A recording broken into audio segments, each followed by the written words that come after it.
Howdy, howdy, howdy, everybody. How are we doing? How are we feeling? Welcome to the show. Howdy, how are we feeling? It is a beautiful Wednesday evening, my friends. It is still Wednesday, right? I know it's late, but yeah. Welcome to the show. You got Jimmy Moreland here for you with Veteran Audio. I'm an audiobook narrator, a voiceover talent, and a music producer. And today we're going to be doing what we usually do, and that is some audiobook auditions. Some voiceover auditions, some audiobook auditions. If there's anything worth doing, we'll check them out. And then we'll be doing some real life audiobook work on the stream this evening. Now, I am just launching Pro Tools, so if my audio drops out for a second, that'll be why, but I think we should still be good once this gets up and running. But yeah, we've got some real life audiobook work to be getting to here in a little bit. But first, we are going to take a look at our voiceover auditions, and as soon as everything here launches, I'll show you what we're going to be looking at. But we're going to be doing auditions on the big pay-to-play websites, is what we call them. That'll be voices.com and voice123.com. Real auditions for real theoretical dollars. Let's get everything situated here so you can see what we're going to be looking at. We've got Pro Tools, right? Here's Pro Tools. Pro Tools is what I use to edit, record, mix, master, all that good stuff in. I do not recommend it if you do not have a good reason to be on Pro Tools specifically. So what I do recommend is just whatever works for you. For me, it's Pro Tools because I do music, and that's sort of what I grew up on, if you will. But I do know a lot of people are on things like Reaper and Studio One and Twisted Wave. And I do know a lot of people are still out there working on Audacity, and that's fine if that's what you're on. But if you really are wanting to do this full time or for a living in any way, shape, or form, then you are going to want to graduate from that as quickly as you can, just to make your life easier. But let's stop yapping and let's start looking at what we're going to be seeing here. Over on the right side of the screen, we've got our voices.com feed, and we've got our voice123 feed. We're going to start on the voices feed because these are a little bit more time sensitive. These are more timely. And then we'll go through there. We've also got the ACX feed, which we will look at briefly. I will probably not be doing any audiobook auditions because my schedule is absolutely packed with audiobook work. Now, real quick housekeeping as far as how the stream goes here. I do have, we're streaming double to both Twitch and to YouTube, so whichever one you're on. I am able to monitor and respond to chat on both of those. However, chat will only appear on the feed on the screen for everybody if you chat on Twitch. So if you're feeling a little shy, head over to YouTube and you can chat there, and I still will see it. I've got a tablet specifically up here for both of those chat feeds. But otherwise, feel free to ask me anything about what I'm doing on the screen here, about my background, about the tools I'm using, about the websites we've got up here, about the business, as it were. But otherwise, we're going to just get to work. So let's do that here. First of all, on our voices feed here, frequently I like to just... No, let's just jump into this and see if this is actually worth doing. It's an audiobook. And it's got okay. We're going to pull up our audiobook rate calculator. So it's funny, I bill this as a feed, a stream where we do auditions. However, I spend a lot of time complaining. And one of the things I'll complain about is audiobook rates, specifically things that get posted to these websites. Generally on voices, a lot of these are actually tonight they're not looking good, but a lot of these have, better rates. You'll see four-figure rates on jobs. Looks like tonight there's a lot of doo-doo on here, but particularly the thing that you see like the worst, sub industry standard rates on are audiobooks. So let's do the quick calculation here. Total words, 1,000. So project length is going to be a bit over 4 hours. That tracks. Budget here, $320. That brings our hourly rate for finished audio, so our per finished hour rate, $78. Do some math based on the $78 per finished hour because it takes longer than 1 hour to create a finished hour of audio. For a new narrator, a good number to use is 6. 6 hours of labor to create 1 finished hour of audio. So if you do that simple math, you're going to be earning about $13 an hour. And where I live in Maine, that is sub-minimum wage. I could go work at McDonald's or wherever and make more. This is garbage. This does not belong on voices.com. It doesn't belong on any platform. Like, take this to, I don't know, Craigslist. Take this to something. Report a concern. I mean, the job is being posted from Pakistan. Like there are people with, it's not an excuse. Like, a budget is a budget. If you're looking for an English language narrator, you need to have a content that should not be on Voices. Spam. I'm just going to call it spam. Like, as far as I'm concerned, that's what this is. Sub-minimum wage. Get out of here with this garbage. So, yeah. Archive this job. Okay, let's move this out of the way. I have a feeling we'll have need to use that again. Okay, right now we're just going to check all of these, and then we're going to see if we actually want to do any of these. So I've been busy doing audiobook work, and I haven't been super diligent on checking the voiceover audition feeds. So a lot of these jobs are going to be crusty. They're going to be old. We're going to be late to the game, and we'll have other reasons to perhaps not submit to them, and we'll talk about those reasons. First of all, this wow, what a terrible rate. It's for an airport PA system. Like, airports have budget. Why are you, like, I get that it's 10 words, but, like, I'm sorry. The San Francisco Airport Intercom advertising that they're the home of the Super Bowl? Like, you have more than $100 of budget for that. Like, I'm sorry. Like, you do. I don't know. Maybe my brain is cooked and I'm just a greedy whatever. I don't know. We'll take a look at this real quick. Video trailer. Oh God, are they wanting the movie trailer? In a world overflowing with information, learning isn't easy. I'm gonna sit on this as the range of notes, like my vocal range, changes throughout the day. It's lowest right when I wake up, and it's lowest right before I go to bed sometimes. Right now, it is late in the evening for most people, but it is kind of the middle of my day right now. My sleep schedule is a little bit jacked up.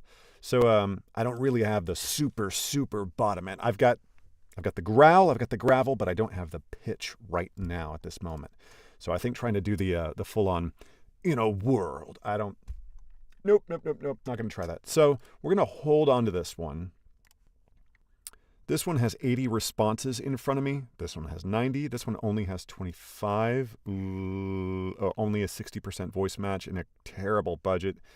We've got an audiobook here. Probably not the right reader for that. 100 plus responses in front of me for all of these. 66 responses. What is that? Probably, yeah, we're going to skip that. Looks like we're skipping all of these. Another audiobook. All right, so we're skipping all of these. So my title may be a lie. But let's take a look at the auditions. Typically what we see on Voice 123 is that they will release tranches of auditions at weird hours. They are, I believe, a Europe-based company. And so, like, a lot of their stuff, like, weirdly happens on, like, Central Europe time zone. But we'll take a look. Pitch sizzle. This is a story about scale. Okay. Yeah, we'll do this one. Okay. Let's do this one. Do we have anything about Nothing. Just male adult. Oh, wait. Energized, conversational, confident, fast read. Okay. This is a story about scale, about gaining altitude. Now, when you've been moving the world for nearly 100 years, you learn three things pretty quickly: what works, what lasts, and what matters. Let's give that again. This is a story about scale, about gaining. Nope. This is a story about scale and gaining altitude. Not liking this at all. This is a story about scale and gaining. This is a story about scale and gaining altitude. Now, I don't like that line. This is a story about scale. So I'm trying to picture what's going to be on the video here. So, and which is why about scale and getting altitude. So is this like, what's the client? What's the company? What is their product or service? What are they doing? Like, it's really hard when the client gives us nothing to work off of. And when you've been moving the world, that makes me think this is perhaps an aviation company of some kind. So gaining altitude, like, whatever. This is a story about scale and gaining altitude. Like, the way that the writer was very, very intentional about this little cute turn of phrase that they put in here about scale and gaining altitude. So I want to make sure I give this the right spin. So this is a story about scale and gaining altitude. Now, when you've been moving the world for nearly 100 years, you learn three things pretty quickly: what works, what lasts, and what matters. So that's one kind of read. I'm going to give him two takes here because this is so short. This is a story about scale and gaining altitude. This is a story about scale and gaining altitude. Now, when you've been moving the world for nearly 100 years, you learn three things pretty quickly. You learn three things pretty quickly: what works, what lasts, and what matters. All right, we're going to cut those two into takes here. So, got some crazy room noise coming in right now. That's okay. We are going to have to listen to this, unfortunately. This is a story about... Oh, do I have crazy... Hold on now. We're going to briefly do this. One moment.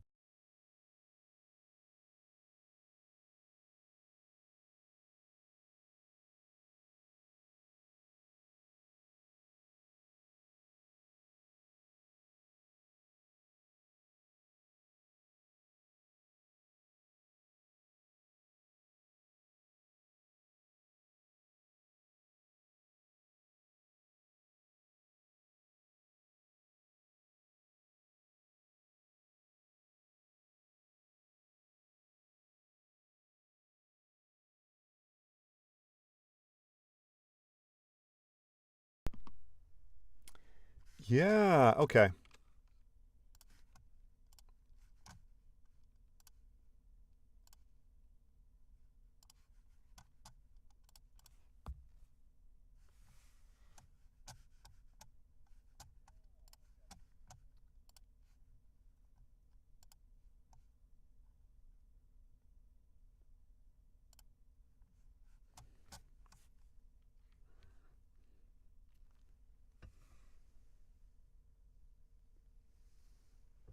Okay.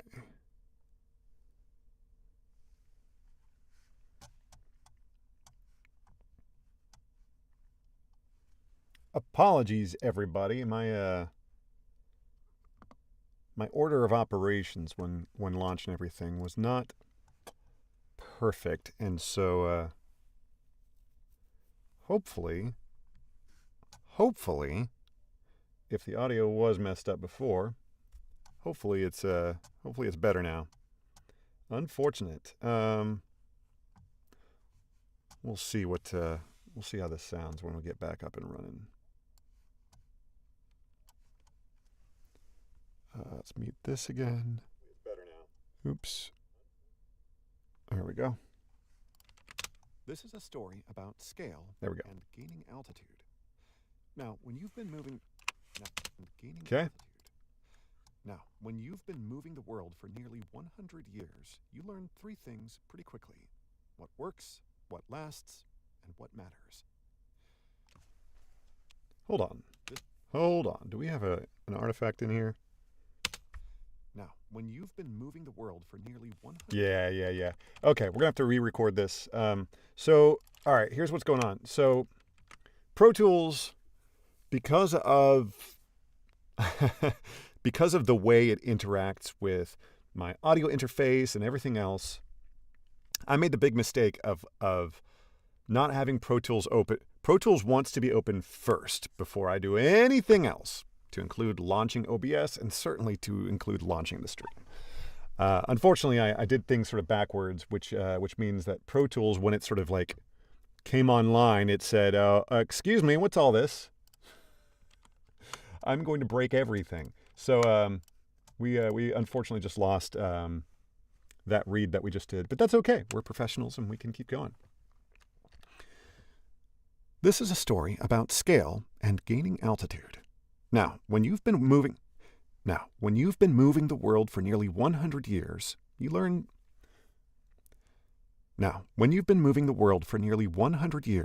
learn three things pretty quickly: what works, what lasts, and what matters.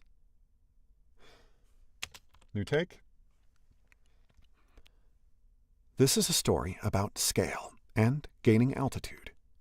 Now, when you've been moving the world for nearly 100 years, you learn three things pretty quickly: what works, what lasts, and what matters. I like the style of the read there. We're going to do it again, though.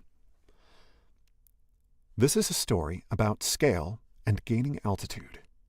Now, when you've been moving the world for nearly 100 years, you learn three things pretty quickly: what works, what lasts, and what matters. Sure. Yeah. Better. Probably have to copy this again. I'm going to drop that down. See, that looks a lot better. This is a story about scale and gaining altitude. Now, when you've been moving... Probably here? Scale and gaining altitude. Now, when you've been... Crazy little pop here. Scale and gaining altitude. Now, when you've been moving the world for nearly 100 years, you learn three things pretty quickly: what works, what lasts, and what matters. Probably that too. Just This is a story about scale and gaining altitude. World for nearly what matters. This is a story about scale and gaining altitude. Now, when you've been moving the world for nearly 100 years, you learn three things pretty quickly: what works, what lasts, and what matters. Sure. All right. Turn our denoiser on, turn our declicker on for anything I might have missed there. Hit bounce. And then we're going to call this just by the client name. Moreland _ and then we've got, what's the client number? 3250318. Boom. Boom. And that should be good for that one. Accept the invite. Drop in that. I've given you 2 takes. Boom. Submit.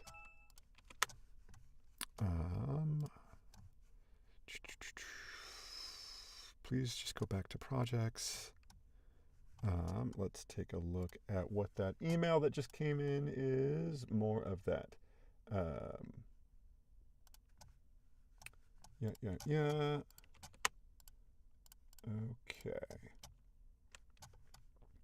All right, let's take a look at anything else here that we want to do. 31 people in front of me, and it's in Stadium, but for what? Team Hive, middle lines, Welcome to Oklahoma City.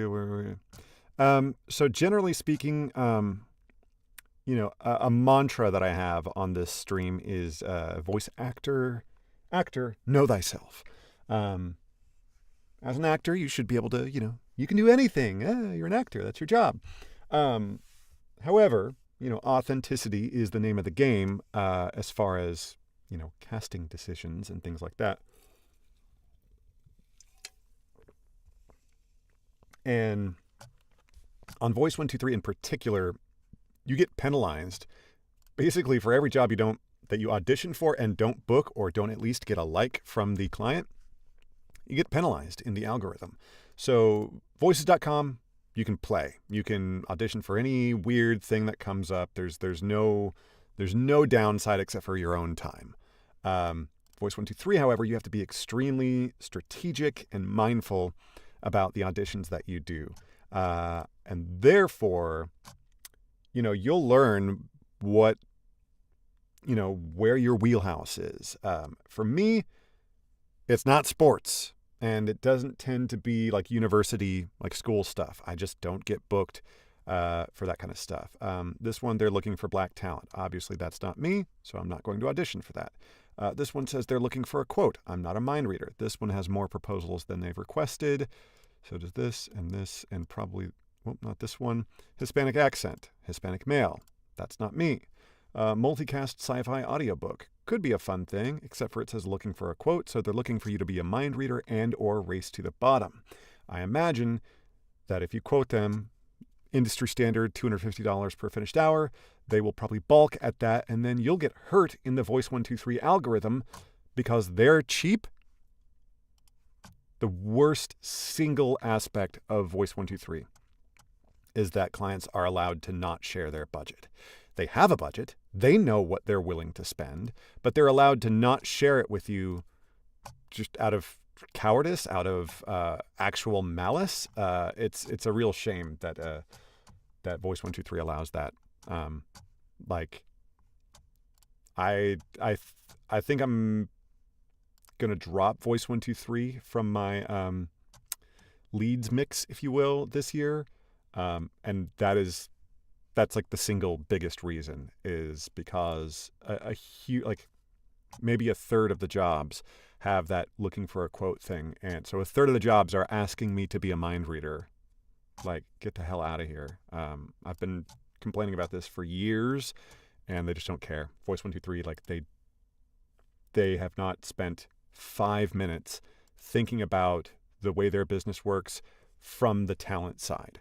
Everything is client side, client facing, client focused. They just do not care about talent. Disagree with me? People from Voice 123 occasionally watch the stream. If you disagree with me, come on the stream. Let's do a live interview. Let's do a live chat. We'll talk about it. We're going to skip this one for now. And that is it for Voice 123. Let's take a look at ACX. I doubt there's anything that we're actually going to do, but we will take a look. But from here, we'll go straight into audiobook narration. We've got a handful of chapters that we want to get through today because I'm excited to get this one delivered into the client's hands and get on to the next project. I've got a very exciting and fun project coming up next, which I will also be able to narrate some on stream.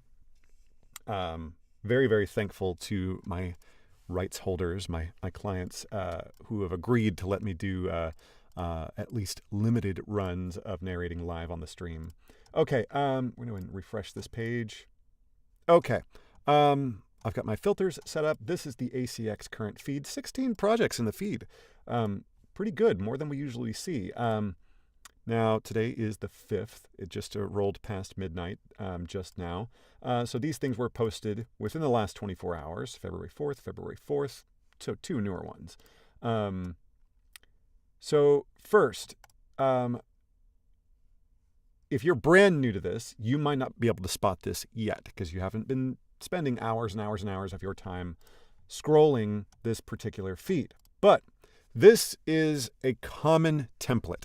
You will see this exact background, this exact font, text over, yada, yada, yada.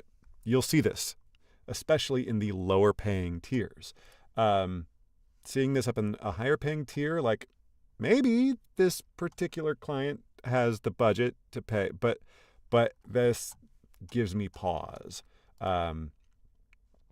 Like if you can't shell out, I don't know what the rates are for graphic design these days, but if you can't shell out, let's say a few $100 for something custom, the assumption is the crown. Lecture and quotes. Maybe this is something super, super short, under 3 hours. Yeah, I bet this is super short. 1.3 hours. So, all right. If you want to do this, 1.3 hours, assume you actually book this at $250 per finished hour, $300-ish. Hey, $300, I'm not going to say no to $300. But consider using a pseudonym for this kind of work because it's only 1.3 hours. I've talked on this stream before. I'll really quickly run through why you want to be hesitant about having super, super short projects in your portfolio. In this industry, if you're new, if you're just getting into it, the number of projects, the number of finished audiobooks that you want to have before publishing houses will consider to really start talking to you, anywhere from 25 projects up to 40. They want to see that you've been doing this for a while, that you have recurring authors who keep coming back to you because they're happy with the work that you did the last time, and so forth. And 25 to 40 projects really is the number that at which publishers will start to take you seriously and consider, maybe adding you to a roster or something like that. However, if upon an IRL face-to-face greeting, maybe you go to one of these conventions that happen in New York or other places, you meet someone, you go, yeah, I'm so-and-so, I'm a narrator, and I've done 40 books. And they go, oh, wow, great, you're the real deal, cool. I'll follow up with you later. And they do follow up by first just doing a little bit of searching on you. And they find that your 40 audiobooks are all under 3 hours. They're all these, what I call pamphlets. It's not an audiobook, it's an audio pamphlet. That person is going to feel like you misrepresented your portfolio, that you were dishonest, you were misleading. And that's, you're never going to overcome that bad impression that you've left on that person. So that's it. Maybe this is maybe it's really well written and maybe it's, super satisfying and great and fun to have and to do. But consider doing this under a pseudonym. These really, really short things, again, if you need the money or whatever, but again, if you're desperately, if getting $300 is going to make or break your month, this is not the right industry. You need to be, this is not, what they used to say about poker? It's a hard way to make an easy living.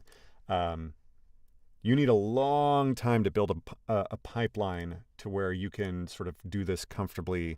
And I don't say comfortably meaning you're making a ton of money. I mean comfortably meaning you can predict your income month to month to where if you've got a dry 3-month, 6-month period, you can ride that wave out. So yeah, if doing this or not doing this is something that will stress you out a whole bunch, this is not the right career field for you to begin with. Anyway, so yeah, there's that. There's this, as far as a casting choice, maybe they're looking for, is this dual narration? It is, right here, duet narration. If you already have a narrating partner, awesome, great. Budget is $250 per finished hour. Negotiable for the right team. Interesting. This would be a case, what I would do, just to see if it would work for everybody involved, is be if I'm the primary producer on this project, I might try to get a little bit more for doing that. But don't do this underhandedly. Don't be sure that all parties involved are aware of and cool with what I'm about to describe. Negotiate for example, $250 per finished hour plus $50 per finished hour separately for the producer's role. And you'll have to calculate that a little bit, separately, so to where, and maybe it's not an extra $50 per finished hour. Maybe you just do it $25 per finished hour. But it's acknowledging in a monetary fashion, acknowledging and compensating the extra labor that is involved with taking on the overall producer role.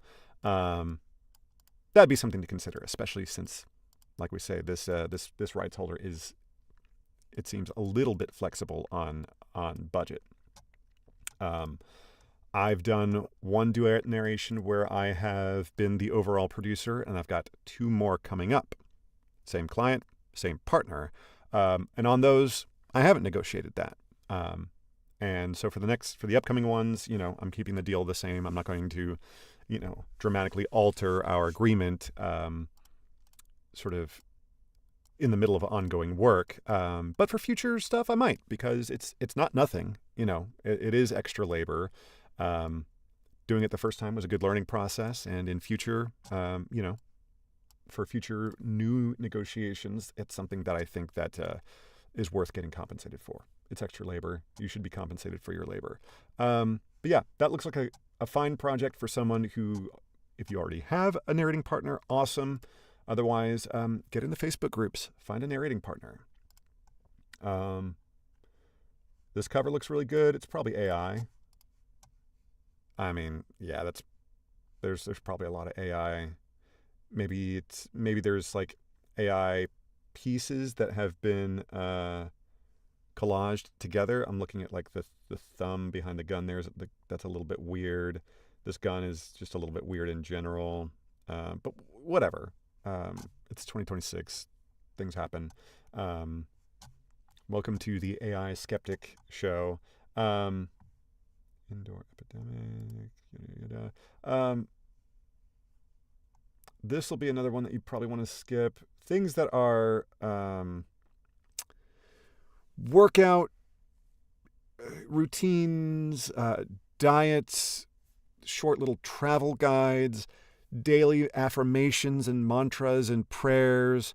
Those are the kind of things that you really don't want those in your portfolio.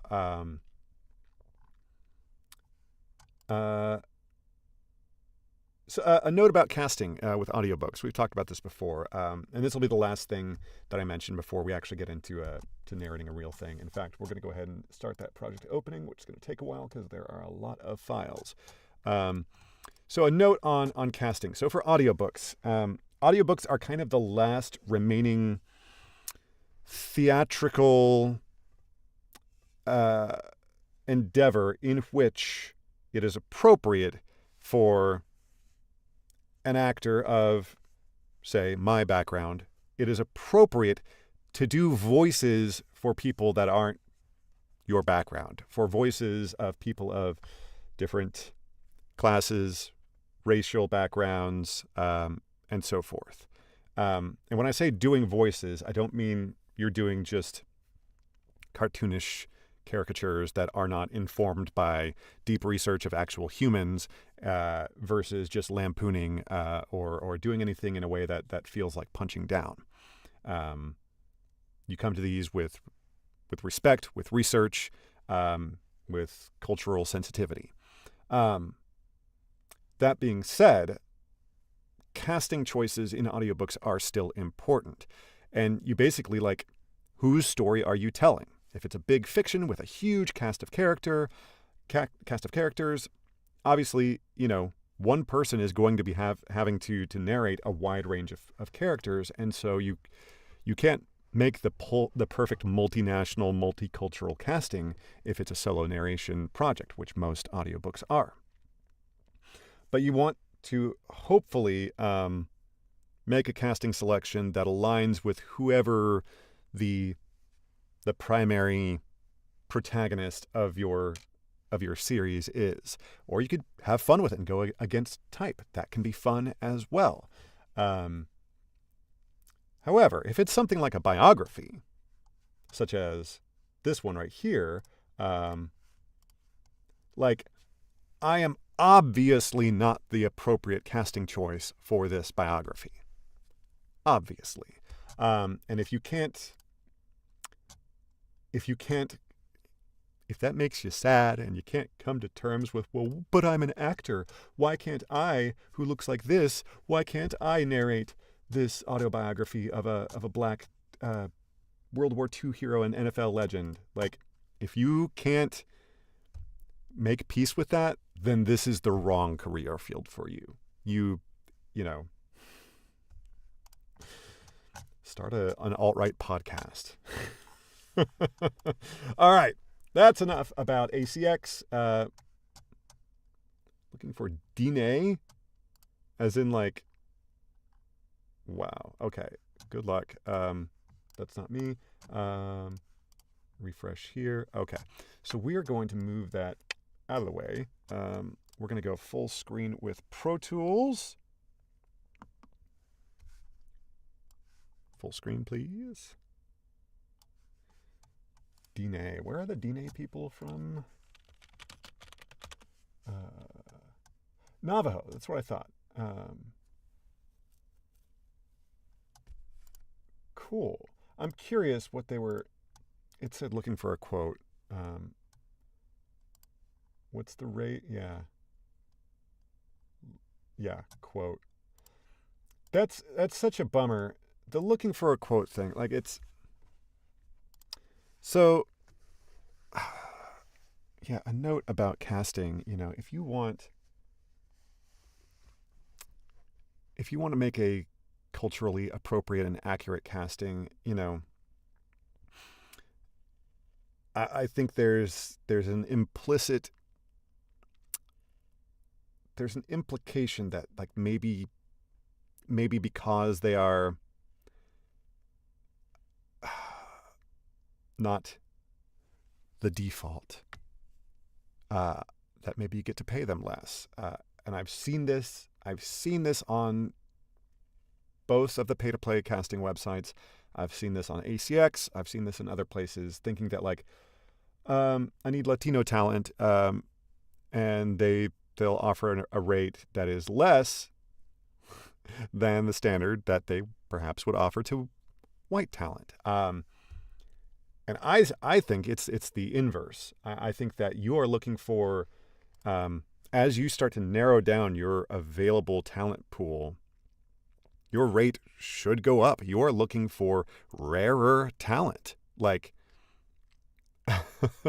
like whether you're looking for, especially if you're looking for bilingual talent, there needs to be a premium on that. But I think that the more that you are narrowing down your casting, I think that your rate should go up accordingly. I think that doing anything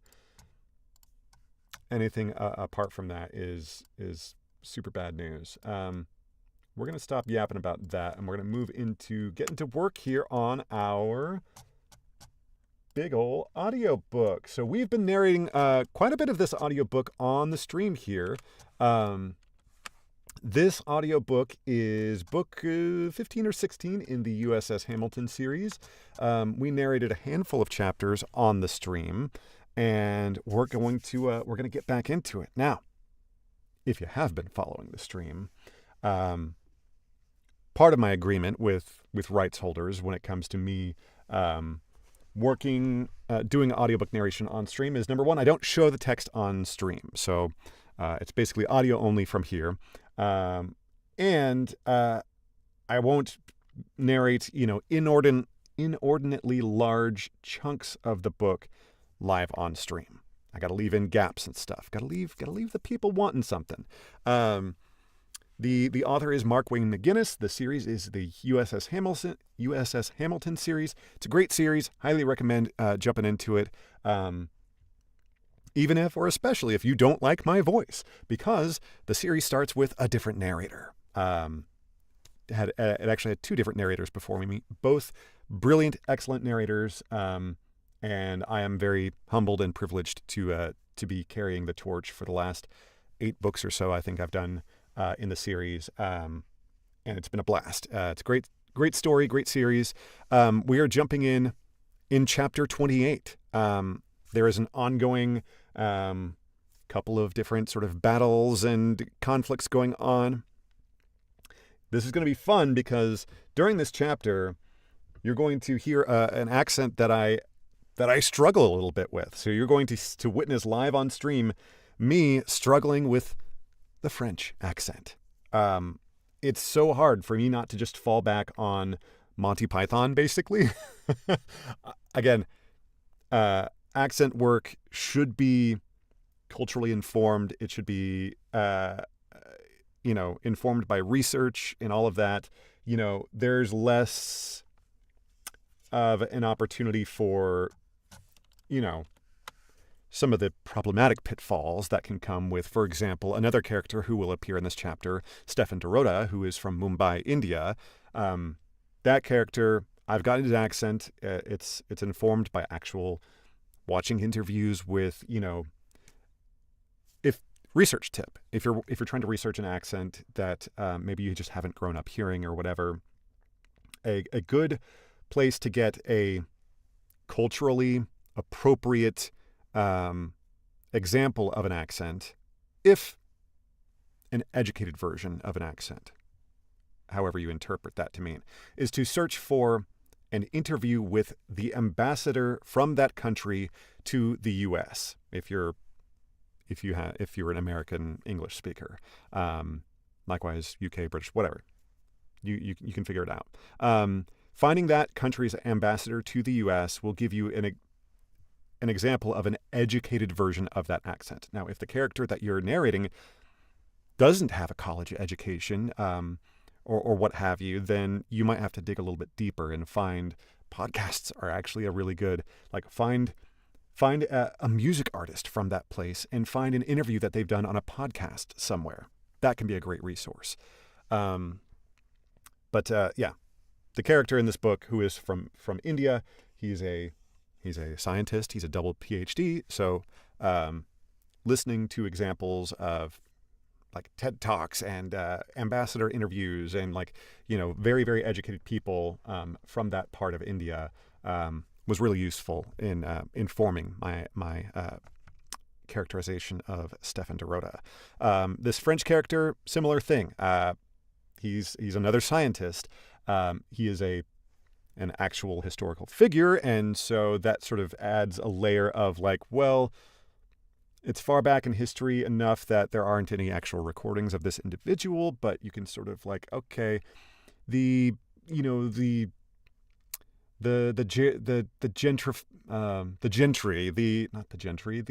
aristocracy of France post-revolution, but still pre-modern technology and recording systems. It was an interesting challenge, but again, ambassador interviews, most high-profile French politicians speak English and have reason to speak English from time to time. Macron's accent is kind of funny. I didn't really lean heavily on Macron. His accent is it's kind of strange. I should do some research at some point to find out where exactly in France he is from, because he sounds much different when speaking English than a lot of the other sources that I picked up. But anyway, it's going to be fun. We're gonna hear some. He comes in later in the chapter, and this chapter should be about. This is a longer chapter. 33 minutes is 33 minutes is the best case scenario forecast that my little spreadsheet here is giving me. Given that we're live streaming and I'm yapping constantly, and given that we're going to be doing, it's only a few lines. I looked ahead. It's only a few lines of this accent that I do have a hard time with. I imagine this is going to be more like 50 minutes. It's going to take a while for us to get through it. So, without further ado, arm the track, do a quick check 1, 2. It's a bit loud in my ear. There we go. We are doing punch and roll recordings, so that's why you hear a little bit of an echo there. And that just lets you hear what I'm hearing as I do some punch and roll. So, again, I've got, I know that you can't see the screen up anymore, but I still have sort of in my field of view, both YouTube and Twitch chat. So feel free to pop in a question if you've got a question about gear or software or what have you. But let's jump into it. Let's do some work. Chapter 28. Liberty World System. USS Crusader, Bridge. Lieutenant Roisin Blunderton. The primary halo display showed chaos, but Blunderton was only watching 5 icons. Strike teams, inside the dreadnoughts. Every few seconds, Nella updated their positions as they fought deeper into the alien vessels. 5 teams, 25 pilots, all of them beyond reach. She stood at the captain's mount. Hadn't sat, couldn't sit, needed to move. She stood at the captain's mount. Hadn't sat, couldn't sit, needed to move, needed to feel her muscles working, because sitting still meant thinking too hard about what was happening inside those alien hulks. The strike team feeds flickered across secondary halo displays, each one showing aero fighters navigating impossibilities, destroying things not grounded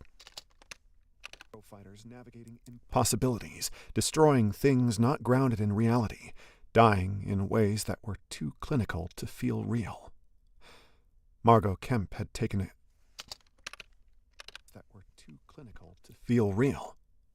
Margot Kemp had taken over tactical in her absence, not her usual station, but she'd stepped up without complaint.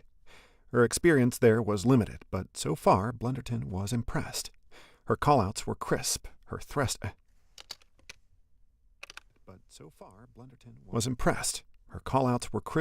threat assessments solid. The lieutenant still found herself glancing.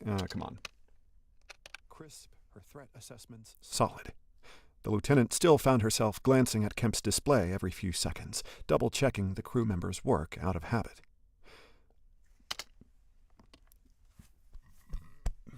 Now, White Monsters are the preferred beverage of choice for a working voice actor or audiobook narrator.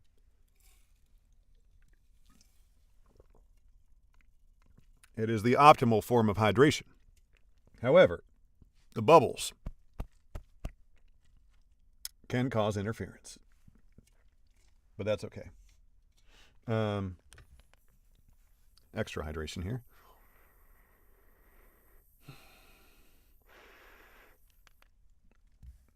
It's not a vape. I'm not ripping it. It is saline solution, just water. Not sponsored, but this particular nebulizer is the Vocal Mist. And my lady got me that a couple years ago as a gift, and it was very, very thoughtful. Further, ice drops. These guys are great for combating dry mouth that may or may not be due to exclusively getting hydration from White Monsters. All right, let's get back into it. Where are we? Her threat assessment solid. And did I finish this line? Double-checking the crew member's work out of habit. Yeah, I did. Double-checking the crew member's work out of habit. Lieutenant Blunderton noticed that half of Kemp's board was dark. The dampening field had rendered smart missiles useless on both sides. No locks, no guidance, no salvos screaming between capital ships. The Shinta had crippled their own long-range firepower to shut down Crusader's technological advantages. A calculated trade. Energy weapons and railguns only. Lieutenant! Kemp's got a deeper voice. Energy weapons and railguns only. Lieutenant! Kemp's voice cut through her focus. Civilian transport Meridian Star. Kemp's voice cut through her focus. Civilian transport Meridian Star is under attack. Chronobots breaching the hull. A second later, Paxton chimed in. Distress call coming in from Meridian Star. They're requesting immediate assistance. Blunderton's eyes flicked. We're going to do this quick edit. There. Star, they're requesting immediate assistance. Blunderton's eyes flicked to the tactical display. Ooh, this is tough. They're requesting immediate assistance. Blunderton's eyes flicked to the tactical display. Blunderton's eyes flicked to the tactical display. Meridian Star was 1,900 miles off Crusader's port bow. A boarding vessel had latched onto her hull, and the familiar 7-foot chrome frames were already cutting through. "Grimes, can we intercept?" That's not Blunderton's voice. Let's see here. Let's make this edit right here, I think. Immediate assistance. Blunderton's eyes flicked to the tactical display. It's Meridian fine. Star was chrome frames were already cutting Through. "Grimes, can we intercept? If we break formation, we lose optimal position for strike team... Grimes, Can we intercept? If we break formation, we lose optimal position for strike team extraction." Grimes didn't look up from his console. "Your call, Lieutenant." Her call. Ryder's voice echoed in her memory. "The captain's mount suits you." "Nella, how many souls aboard Meridian Star?" 400. Nella's voice. how many souls aboard Meridian Star. 400 passengers and crew. Biosigns indicate boarding action in progress. Estimated time to complete capture, 3 minutes, 30 seconds. 400 people. 3.5 minutes. 100 people. 3.5 minutes. "Paxton, signal Wyoming and Independence. Have them move to intercept the boarding action. We hold position for... Have them move to intercept the boarding action. We hold position for extraction." "Aye, Lieutenant." She felt the weight of that decision sink into her gut. 2 destroyers against a boarding force backed by... The weight of that decision sink into her gut. 2 destroyers against a boarding force backed by dreadnought weapons. It might not be enough, but if Crusader broke position... Weapons. It might not be enough, but if Crusader broke position... Weapons. Be enough, but if Crusader broke position, the strike teams would have nowhere to come home to. Okay, Nella's talking. Teams would have nowhere to come home to. "Dreadnought 11's command node destroyed." Blunderton held... Come on. Dreadnought 11's command node Destroyed. Blunderton held her breath. Destroying the node was only half the mission.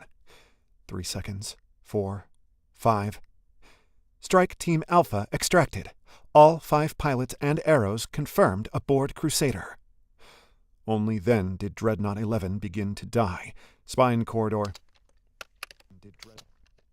Then did Dreadnought 11 begin to die. Spine corridor collapsing from internal detonations, the ship's structure hemorrhaging atmosphere into space. The massive vessel listed, lost propulsion, began drifting into its neighbor with the slow inevitability of mountains falling. "That's one." Inevitability of mountains falling. "That's one," Grimes said from helm. Quiet, professional. Nobody was celebrating, not with 4 teams still inside their respective enemy dreadnoughts. "Lieutenant." Okay. Inside their respective enemy dreadnoughts. "Lieutenant." Inside their respective enemy dreadnoughts. "Lieutenant." Dorota's voice came through from the quantum tunneling inside their respective enemy dreadnoughts. "Lieutenant." Dorota's voice came through from the quantum tunneling station in Bay 2. "I'm showing Team Gamma requesting abort. They've lost 2 pilots and their team leader Vasquez...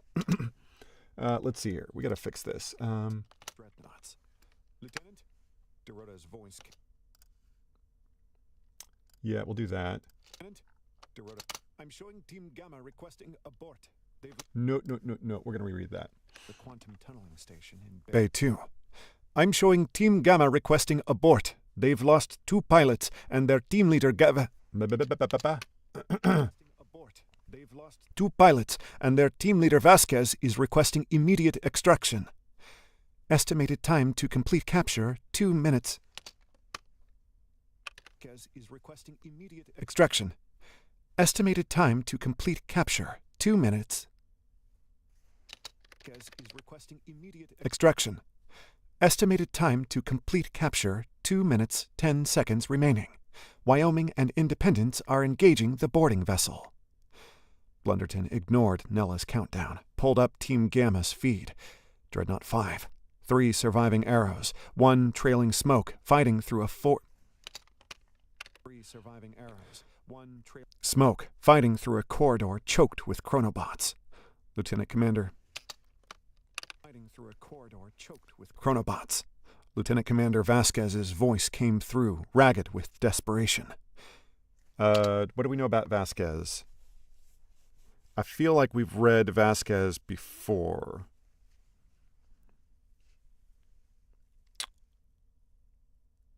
Where? Okay, Vasquez.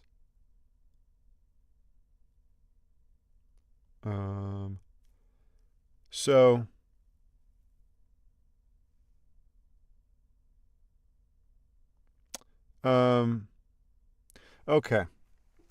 So we have to do a little bit of internal research here. We got to bring up the, so I keep all of my past projects in a big mega folder.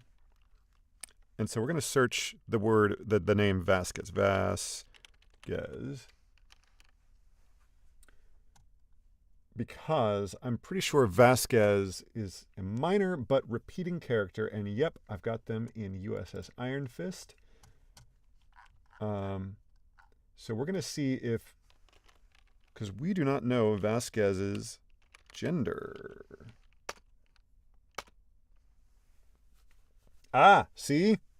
Lieutenant Junior Grade Emilia Vasquez. You know, a less woke narrator might have gone like, oh, Vasquez, they're a lieutenant commander, they're in charge of a squadron. Probably a guy, right? Nope. Emilia. Fighting through a corridor choked with chronobots. Lieutenant Commander Vasquez's voice came through, ragged with desperation. It is a little bit of a bummer for the sake of the listener being able to keep all of these voices separate and distinct. You know, I'm sure a better narrator would be able to better differentiate these otherwise not particularly remarkable or unique voices. You know, Scott Brick says the number one job of a narrator is to make sure that the listener knows who's speaking at all times.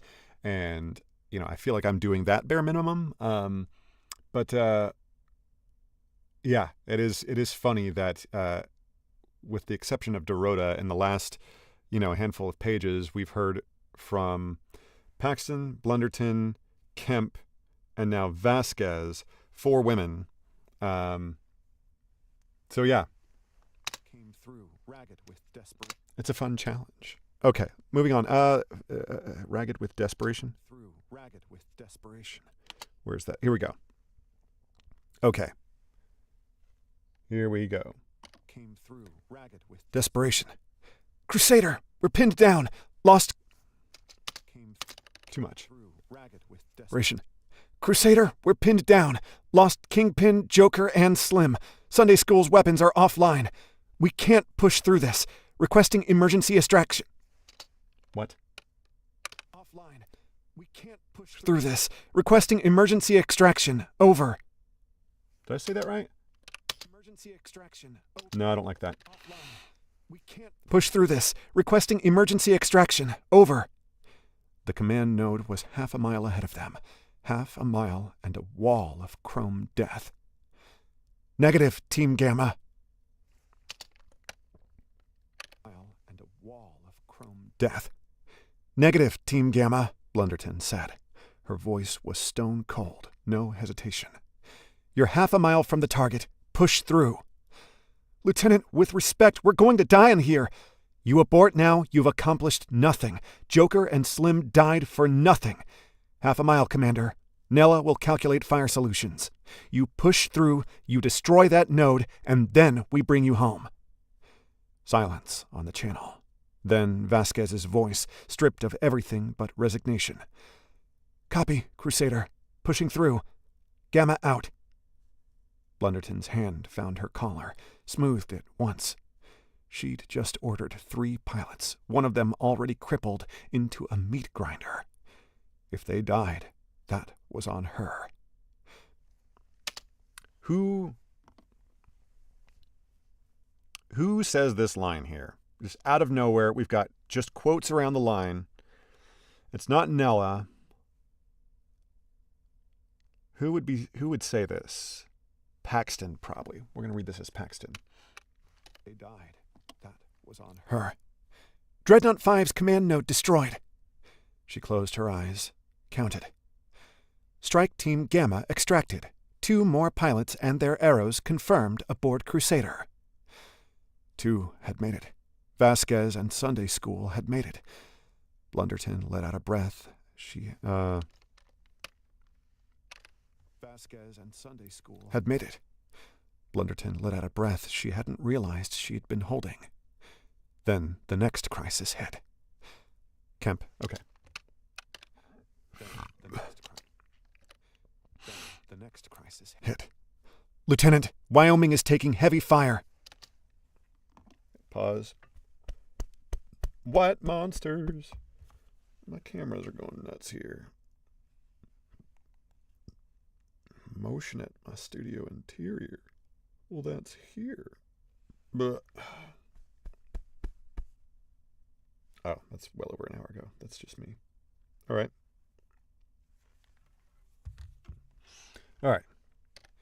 Then the next crisis hit. Lieutenant, Wyoming is taking heavy fire. Kemp's voice was tight but controlled. Independence has lost shields. The boarding vessel is still attached to Meridian. Independence has lost shields. The boarding vessel is still attached to Meridian Star. Attached to. That's so hard. Independence has lost shields. The boarding vessel is still attached to Meridian Star. Crusader's weapon range? Vessel is still attached to Meridian Star. Crusader's weapon range? Weapons range. Vessel is still attached to Meridian Star. Crusader's weapon range? Weapons range. Is still attached to Meridian Star. Crusader's weapons range? We'd have to close to 900 miles. That means breaking extraction position. I know. Blunderton stared at the display. Breaking extraction. Have to close to 900 miles. That means breaking extraction position. I know. Blunderton stared at the display. Wyoming's icon was flashing amber. Independence was worse, red and flickering. 2 destroyers dying to save a civilian transport while Crusader held position. Mr. Grimes, how many strike teams still inside? 3, 5 pilots on each team, targeting dreadnoughts 7, 3, and 9. 3 teams. Targeting dreadnoughts 7, 3, and 9. 3 teams, 15 pilots.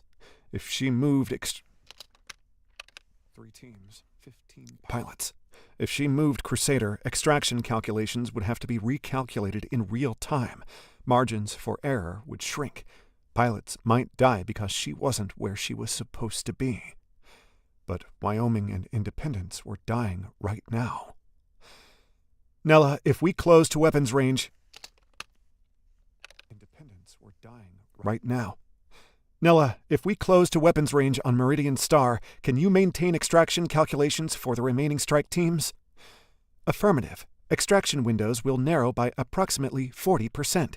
Probability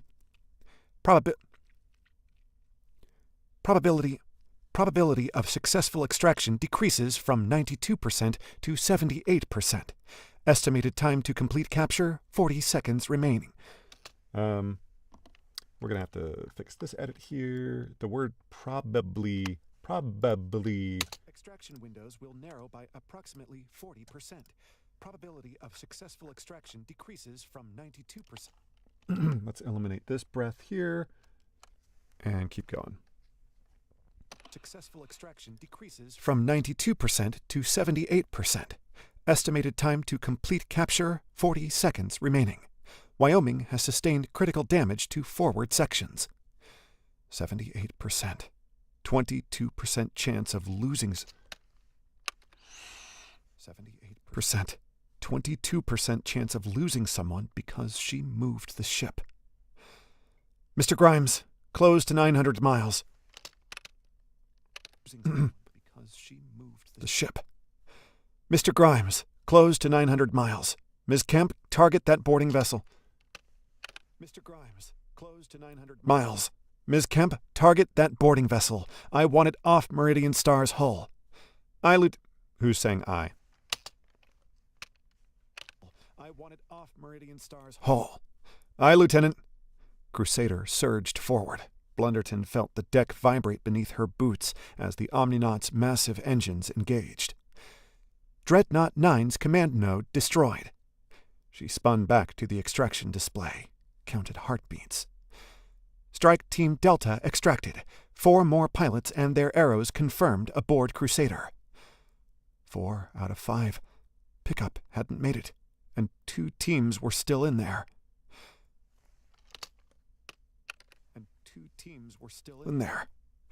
Weapons range in 30 seconds, Kemp reported. Wyoming's shields are gone, she added. They're taking hull breaches. Blunderton let that sink in. 30 seconds. Wyoming might not have 30 seconds. Tactical, fire as soon as we're in range. Everything we have on that boarding vessel. The seconds stretched like hours. Blunderton watched Wyoming's icon flicker, watched the damage reports scroll across past. Blunderton watched Wyoming's icon flicker, watched the damage report. Blunderton watched Wyoming's icon flicker, watched the damage reports scroll across Paxton's console, watched 400 civilians on Meridian Star wait to learn if they'd live or die. Crusader's weapons opened up. The boarding vessel went up in... Crusader's weapons opened up.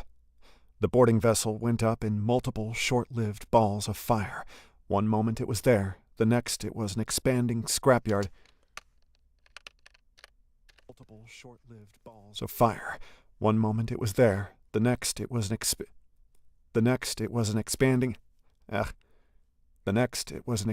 scrapyard of a torn apart. The next it was an expanding scrapyard of a torn-apart superstructure and countless We're going to make that cut there. Jesus, we're going to pause while we figure out what the hell is going on here. Should be here. Fire. One moment it was there. The next it was an expanding scrapyard of a torn-apart superstructure and countless Yeah, we'll make that edit here. Scrapyard of a torn-apart superstructure and countless venting plumes of atmosphere. The chronobots still inside Meridian Star would be cut off. They would be anything but easy to deal with. Cut off. They would be anything but easy to deal with by that transport's ill-prepared security team. Blunderton shook her head. There was only so much Crusader could do at this point. Boarding vessel destroyed, Kemp confirmed. Paxton brought a hand to her ear, listening. Boarding vessel destroyed, Kemp confirmed. Paxton brought a hand to her ear, listening. Hand to her ear, listening. Boarding vessel destroyed, Kemp confirmed. Here we go. Boarding vessel destroyed, Kemp confirmed. Paxton brought a hand to her ear, listening. Picking up chatter from Wyoming. They are closing off affected areas. Come on. Picking up chatter from Wyoming. They're closing off affected areas. They're closing off affected areas, activating deck gates. She paused, her expression grim.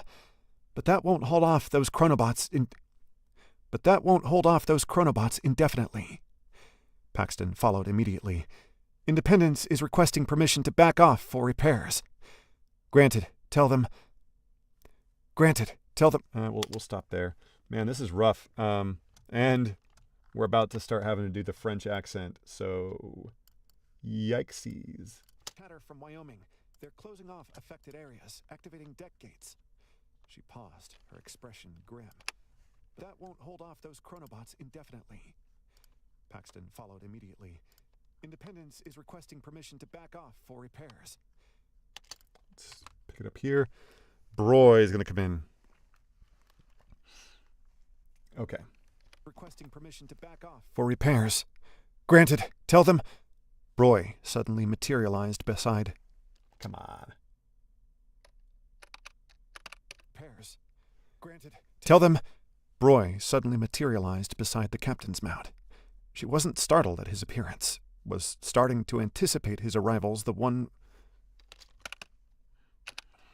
She wasn't startled at his appearance, was starting to anticipate his arrivals the way one would predict weather changes, a shift in pressure, a feeling of something coming. He took in the chaos on the tactical display, the flashing icons, the damage reports scrolling across multiple halos. Then he brought his full attention to Blunderton. Lieutenant, his expression made her stomach drop. We have a problem. The remaining... Making a little note here. So, a service that I provide to my rights holders is that I make little notes of any typos, mistakes, errors, suggested edits, and I compiled all of those into a document that I share at the end of production. And we've got a very minor one here, just a quotation error. That for the audiobook, no one would know the difference, but for the print and ebook version, it's a nice thing to be able to pass along to the rights holder. His expression made her stomach drop. We have a problem. His expression made her stomach drop. We have a problem. The remaining... and see, that's... Her stomach drop. We have a problem. The remaining dreadnoughts, he said. Look at their field emissions. Blunderton pulled up the data, dampening field frequencies fluctuating wildly across the Blunderton pulled up data, dampening field frequencies fluctuating... Come on. Blunderton pulled up the data, dampening field frequencies fluctuating wildly across the 6 surviving dreadnoughts, cycling through patterns she'd never seen before. They're modulating their dampening fields, Roy said, randomizing the frequencies. The calculations Dorota used to tunnel your strike teams inside, they were calibrated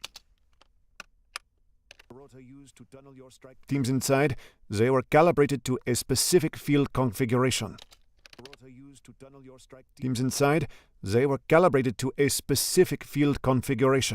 That configuration no longer exists.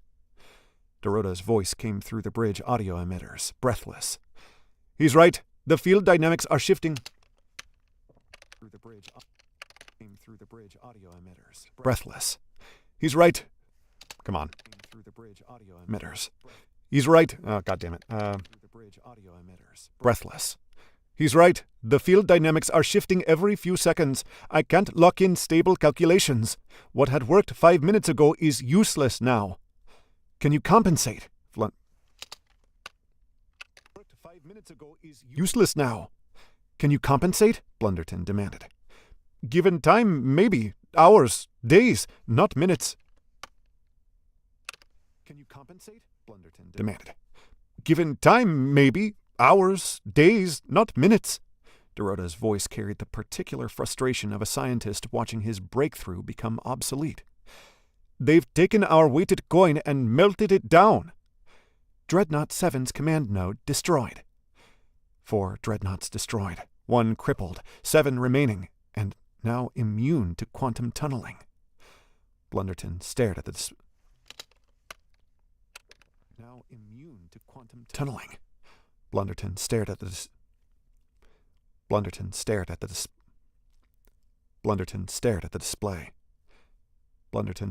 display, counted heartbeats. 1, 2, 3. Strike Team Shadow Strike extracted.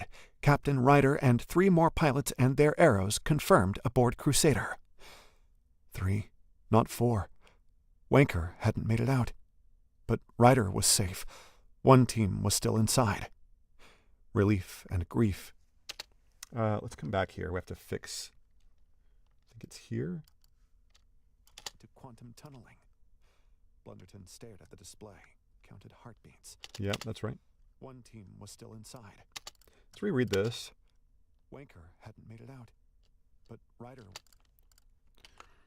Okay. Wanker hadn't made it out, but Ryder was safe. One team was still inside. Relief and grief hit simultaneously. Ryder was alive, but she'd sent 5 pilots into Dreadnought 7 and only 4 came home. And Dreadnought 3's icon was still active. Akari's team. "Thunderbolt, status report," Blunderton called. "Ballbuster, what's your situation? Over." Static. Then Akari's voice, strained and punctuated by weapons. Static. Then Akari's voice, strained and punctuated by weapons fire. "We hit the command node, but it must have secondary backups. Ship's still functional. Lights are still on. Drive engine still online. We're taking heavy Still online. We're taking heavy chronobot fire. Lost Hammerhead, Flipper, and Standman.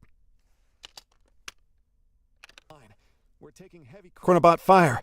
Lost no breath there. We're taking heavy chronobot fire. Lost Hammerhead, Flipper, and Standman pushing through, trying to reach the auxiliary control cluster. Just me and Brewski now. Over." "Abort," Blunderton ordered.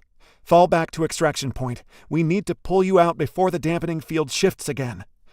"Negative." Akari's voice hardened. "Shifts again. Negative. Shifts again. Negative." Akari's voice hardened into something that wouldn't bend. "This ship's still a threat, fully weapons capable and targeting civilian vessels. With all due respect, I finished what I started. Over." Dorota cut in. "Lieutenant, Dreadnought 3's dampening field is already..." Over. Dorota cut in. "Lieutenant, Dorota cut in.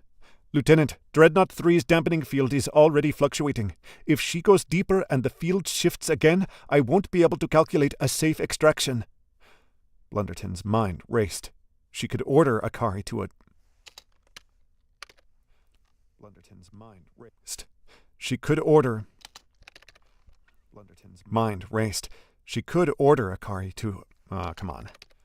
Blunderton's mind raced. She could order Akari to abort.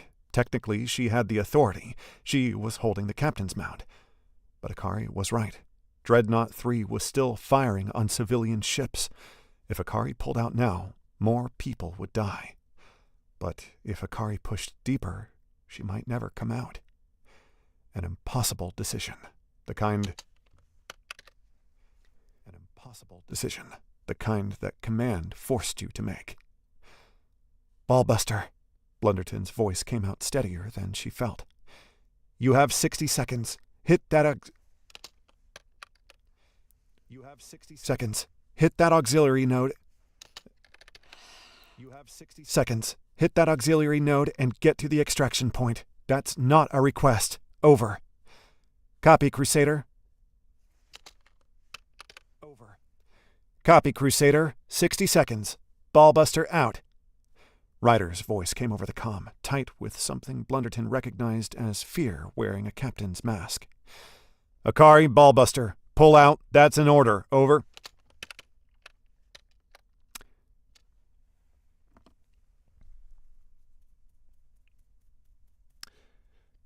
That's not how comms traffic would work, but we're going to read it as written. Double checking we have not. Okay. As fear wearing a captain's mask. "Akari, Ballbuster. Pull out. That's an order. Over." No. As fear wearing a captain's mask. "Akari, Ballbuster. Pull out. That's an order. Over." "You're not my commanding officer right now, J-Dog, and we both know that that's... You're not my commanding officer right now, J-Dog, and we both know that that's my husband making the request." A burst of weapons fire over the comm. An explosion. "And husbands don't give orders in combat. Brewski, cover my approach. I see the auxiliary node." The bridge went silent, everyone watching Dreadnought 3's icon. "Field dynamics shifting. Field dynamics shifting. Dorota. Field dynamics shifting," Dorota reported, his voice strained. Still Dorota. Okay. Dorota reported, his voice strained. "Extraction window closing. 40 seconds before I lose the lock." Blunderton counted in her head, matched it against the distance Akari had to cover. Still Dorota here. Against the distance Akari had to cover. 30 seconds. More weapons fire over the comm. Something exploded. Close. Too close. 20 seconds. Field coherence degrading. Almost there. 20 seconds. Field coherence degrading. Almost there. Akari's voice strained with effort. 10 seconds. Lieutenant, I need to start the extraction sequence now or I'll lose her signal entirely. Yeah, okay. Now or I'll lose her signal entirely. Dreadnought 3's auxiliary node destroyed. Akari's voice triumphant. Dreadnought 3 is extracting now, Dorota shouted. 2 signal. 3 is extracting now, Dorota shouted. 2 signals appeared on the extraction. 3 is extracting now, Dorota shouted. 2 signals appeared on the extraction display. 2 arrows and their respective biosignatures pulling through quantum... Come on. 2 arrows and their respective biosignatures pulling through quantum space. Brewski extracted. Brewski extracted. We need to know. We need to know. Okay. Brewski where is it? Extracted, Dorota reported. Glenn Quansport. He's aboard Crusader, along with his arrow. A pause. Then his voice went hollow. Akari's signal, it's destabilizing. The field shifted mid-Quansport. I'm losing coherence. The second signal dissolved into static. White noise where the outline of Akari's arrow. R. The second signal dissolved into... Let's reread that whole thing there. Mid-Quansport. I'm losing coherence. The second signal dissolved into static. White noise where the outline of Akari's arrow had been. Silence on the bridge. Everyone staring at the display. Mr. Dorota? Blunderton's voice sounded foreign to her own ears. Report. The pause lasted an eternity. Brewski's extraction succeeded. The pause lasted an eternity. Brewski's extraction succeeded. He's safely aboard Crusader. Dorota's voice cracked. But Akari's extraction failed. The field shifted between Quansports. I lost the coherence lock. The field shifted between Quansports. I lost the coherence lock on her signal. I had to abort, or she would have scattered across 1,000 possible positions. So she's still inside. She's still inside, and the field is fluctuating too fast now. I can't get a clean lock on her position. Ballbuster! I can't get a clean lock on her position. Ballbuster! Ryder's voice cracked, control shattering, command discipline forgotten. Akari! Respond! Akari! Over! The halo display updated. Just checking, see if I clipped. Akari! Over! The halo display updated. Oh, come on. Respond! Akari! Over! The halo display updated. Dreadnought 3 listed. Venting atmosphere. Oh, listed. Ah, gotcha. The halo display updated. Dreadnought 3 listed. Venting. The halo display updated. Come on. The halo display updated.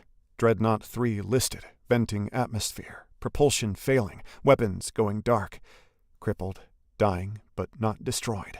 Not completely dead. Nella, locate Lieutenant James's biosignature. Lieutenant Akari James' biosignature detected. Location, Dreadnought 3, Interior Deck 47, Section Gamma. Biosigns stable, but showing trauma indicators. Her arrow's emergency beacon is active. Hull breach in surrounding sections. Atmosphere venting. She's alive, Blunderton breathed. Surrounding sections. Atmosphere venting. She's alive, Blunderton breathed. Ryder's voice, desperate. Then get her out! Find another way! Burn every processor we have! Just get her out! We can't. Did I clip? We're going to do a... I'm pretty sure I didn't, but we're going to check. So right now, in Pro Tools, it's really easy to change the height of your waveforms. Obviously, if it was down like here, like everything's small, it's kind of hard to edit. Can't see tiny details, but if it's too big, then everything looks like a mess. So you can find your happy medium, what you like to work with. So typically for recording, I work at this resolution, which does show things going sort of over the bar, if you will, off edge, over the screen, however you want to call it. But that doesn't necessarily mean it's clipping. So I'll make it a little smaller so we can see. And the only real way to check if it's clipping is A, to trust your meters, which I don't always trust them, and B, to zoom in and look at the waveform. If they have these little flat tops, like if at the top, if at the peak of, or at the trough, but more frequently on human voice, it's going to be at the peak, you'll see rather than this nice smooth curve, you'll see a perfect just boom flat top, a plateau there at the top of these waveforms. And we don't have that anywhere here, so we have not peaked. Okay, so let's keep going. We should only have like another page or so. Yeah. So not too much longer.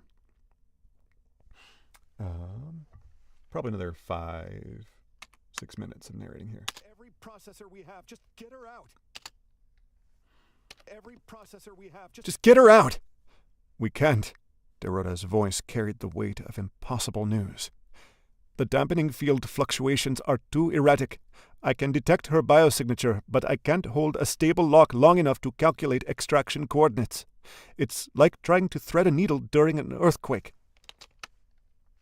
Long enough to calculate extraction coordinates. It's like trying to thread... long enough to calculate extraction coordinates. It's like trying to thread a needle during an earthquake. Then send a shuttle! Like trying to thread a needle during an earthquake. Then send a shuttle, a rescue team, something! That one I did peak, so let's take a look here. Something. Yeah, clear, right here. That is a very clear on both of these two waveforms right here. Here, that's small, like, that's small enough that, like, if it was just that, I would probably be fine with it, but this one is severe enough that we're gonna re-record that line. And we're gonna reset our peak indicators because it did give me peak indicators. All right, where are we? Then send a shuttle, a rescue earthquake. Then send a shuttle, a rescue team, something into who sang this next thing?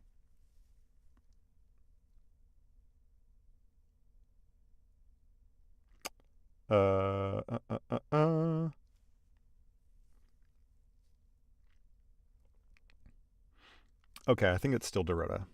Shuttle, a rescue team. Something into an active war zone. Shuttle, a rescue team. Something into an active war zone through the dampening field. Captain, the shuttle would be destroyed before it got within 0.62 miles. Don't tell me what we can't do. Blunderton watched Ryder's biosigns. Don't tell me what we can't do. Blunderton watched Ryder's biosigns spike over. Okay. Don't tell me what we can't do. Blunderton watched Ryder's biosigns spike over on the tactical stations. Spike over on the tactical station's display. Heart rate 140 and climbing. Cortisol. Let's fix that. Ryder's biosigns spike over on the tactical station. Blunderton watched Ryder's biosigns spike over on the tactical station's display. Heart rate 140 and climbing. Cortisol. Yep. Heart rate 140 and climbing. Cortisol levels critical. He was falling apart, and she couldn't blame him. If it had been someone she loved trapped, was falling apart, and she couldn't blame him. If it had been someone she loved trapped in that dying ship. Captain Ryder. Her voice carried authority she didn't quite feel. Borrowed confidence. Fake it until you make it. Return to the bridge. That's a direct order from the officer holding the captain's mount. You can't. I can. You gave me this chair. Now trust me to use it. She softened her voice. Let him hear the person behind the rank. We'll find a way to get her back, Wallace, but not if you fall apart. I need you here, thinking, not grieving. Not yet. Long silence. Static. The sound of a man choosing between his heart and his duty. Then, broken. Copy. Blunderton's hand found her collar. She didn't smooth it, just held on. An anchor, something solid in a universe that had stopped making sense. On the halo display, Dreadnought 3 drifted, crippled, burning, but not dead. Somewhere inside that dying Leviathan, wrapped in dampening field fluctuations that made quantum extraction impossible, Akari James was alive, trapped, alone. Trapped, alone, and beyond the reach of any rescue they could execute. Roy moved beside her. His voice was quiet, meant only for her ears, intimate in a way that felt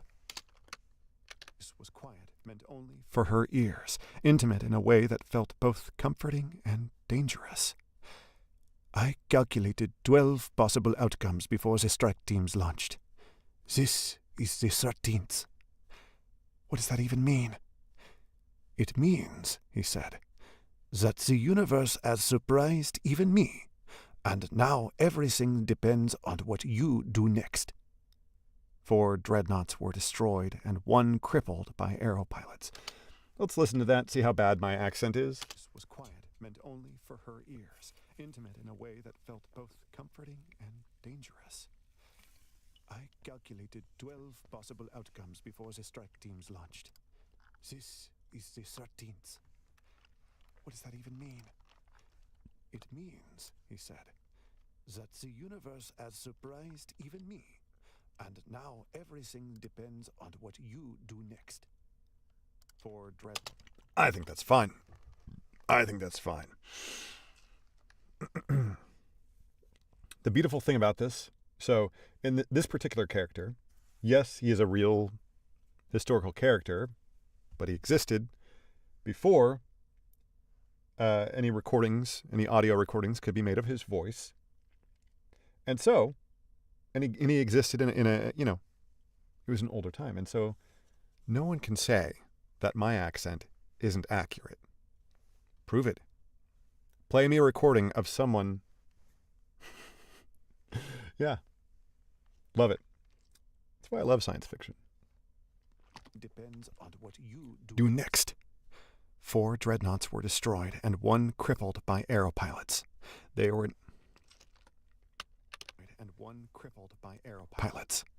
now 7 remaining enemy warships.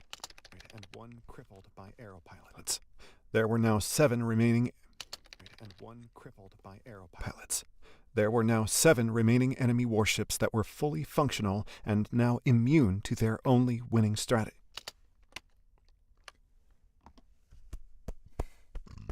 Pardon me while I burp.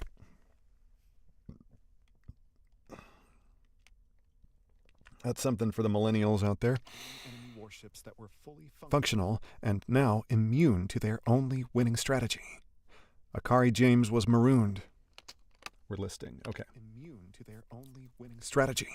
Akari James was marooned behind. Immune to their only winning strategy. Akari James was marooned behind enemy lines. Akari James was marooned behind enemy lines with no way out, trapped inside an incapacitated warship that was slowly dying around her.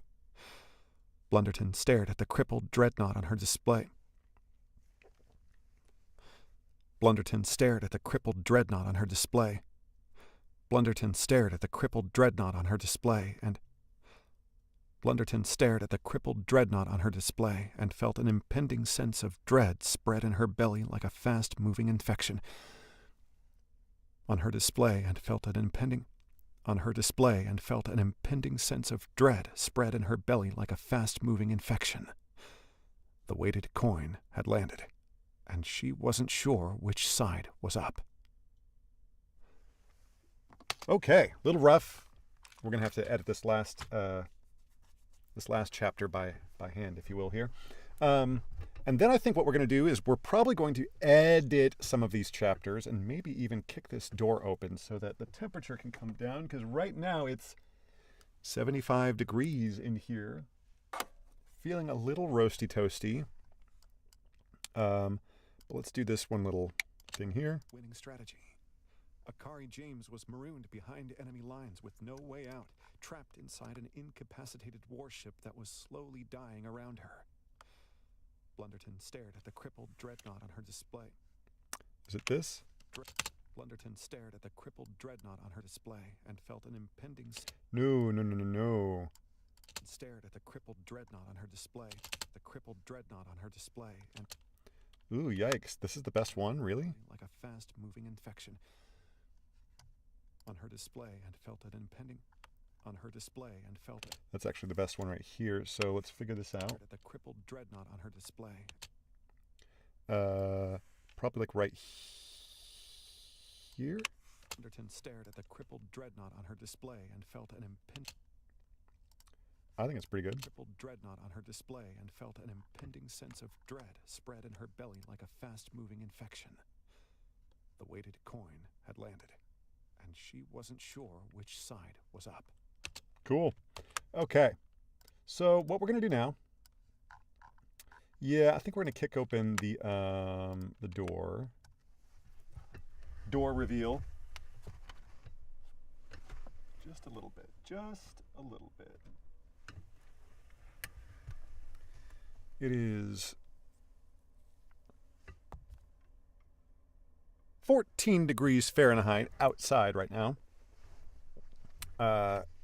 I live in mid-coast Maine. Beautiful, wonderful mid-coast Maine. And it's quite cold outside. My broader studio space is probably about 50 degrees right now, would be my guess. Let's check this here. Oh. We've got a voiceover audition. Let's take a look and see if this is worth doing. It looks like it might be. Let's take a look.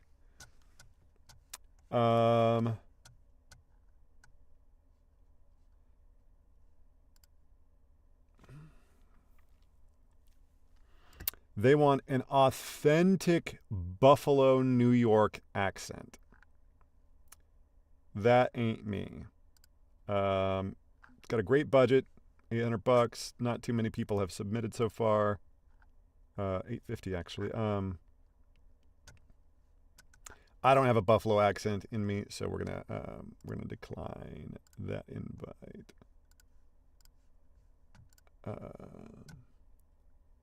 Cool. All right, let's mark the time here. 37. Yikes! Let's go ahead and move these down. Pardon me while I clean up my spreadsheeting here. I think that's right. Oh, I didn't realize I had a 40 in the chamber. We'll probably do this.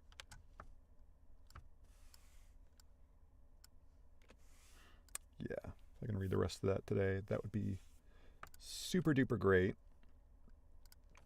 8:16 remaining. You know what? We'll see. Let's see. It's 1:15 in the AM here on the East Coast. All right. Well, what I think we're going to do is we're going to edit some.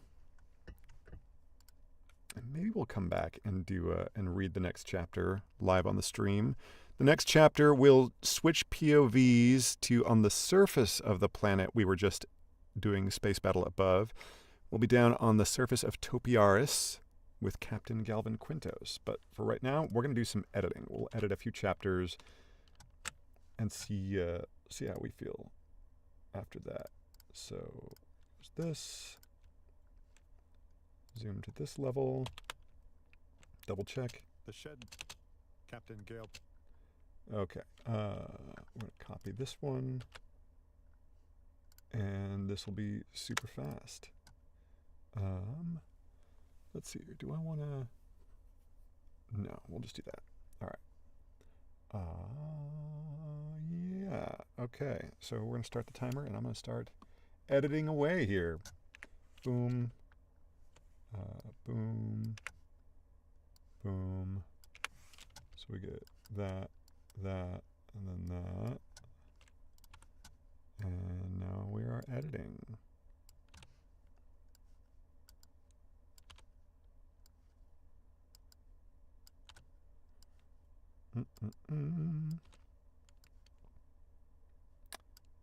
Put that cut there. Transport or storage. Fine. All right, we're schmoovin'. Each of these chapters are relatively uniform in length. We're going to make this cut like way over here. Relatively uniform in length. And they should all take between like 2 and 5 minutes to edit. Just depending on how sloppy my recording was. We are trusting in our mouth declick plugin to work its magic. We're going to put that cut there. Maybe a little aggressive, but it'll be fine.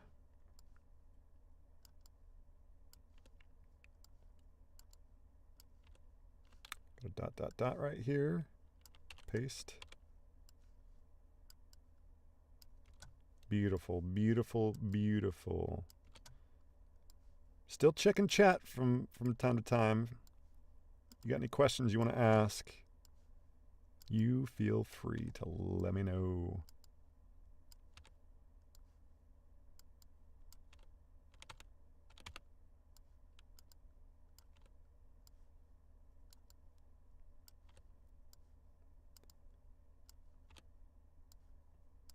All right, this one we will cut.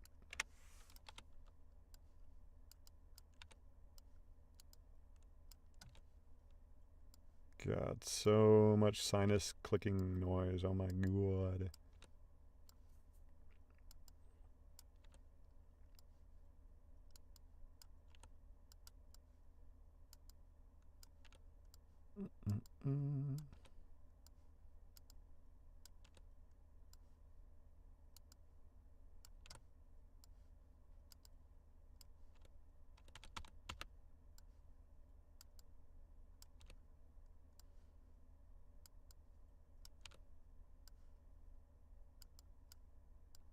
What is going on with this? Oh, face first.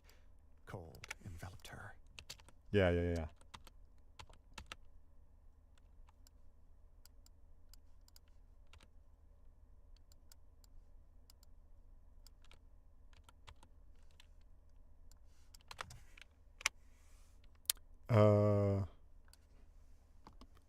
What is going on with this?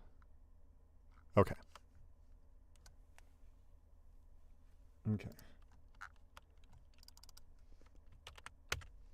Save. Bounce. That is chapter _ 15. And that is going into Crusader. Bounce. Easy peasy. Let's mark that down as a 311 edits and a 1858 chapter length. That is a hell of a ratio. Next up, chapter 16. So my goal here is to finish this audiobook by today's Wednesday, technically Thursday now. Definitely by the weekend, like Saturday, Sunday maybe. If we bleed into Monday, that's a disaster. So gotta keep schmoving here. Quintos. The terraform station's control. But I also have video editing work to do, and that is, I must get that project done tonight or I will die. So that's something I have to deal with. But yeah, for right now, we're going to keep editing. Boom, boom, leave that gap, fix that noise, make this cut here, That one gets yellow. Green, green. Go. Here we go.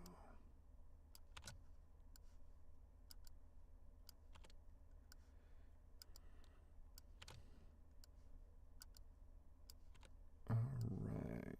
Oh, maybe? Yeah, that's fine.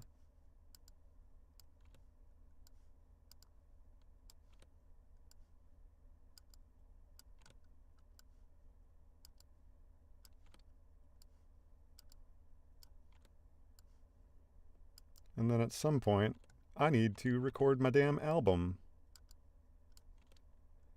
How am I going to do that? Like, ugh. I just need to lock in, you know?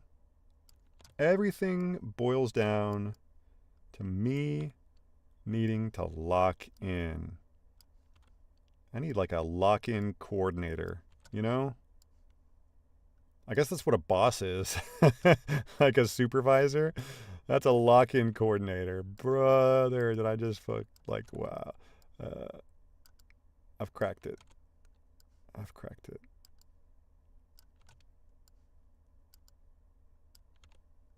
I need a lock-in coordinator. Holy.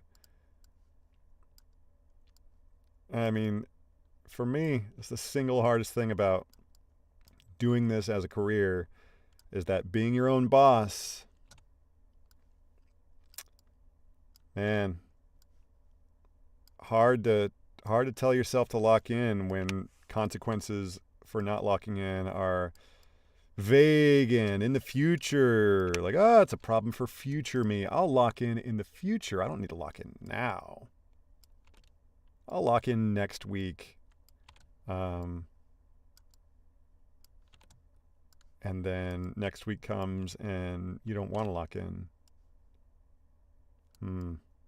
Let's do that. That should be fine. Yeah. But let's think here. Because, yeah, doing... Like, yeah, for tonight, whatever. I'll do this video editing project. Let's kill that. I'll do this video editing project, and then I'll do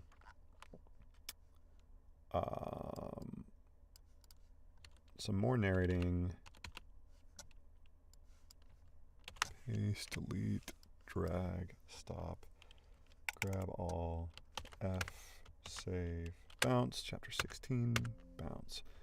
Mark the time, which is 00:02:58, 14:34. There we go. Yeah, gotta do the video editing tonight, narrate some more,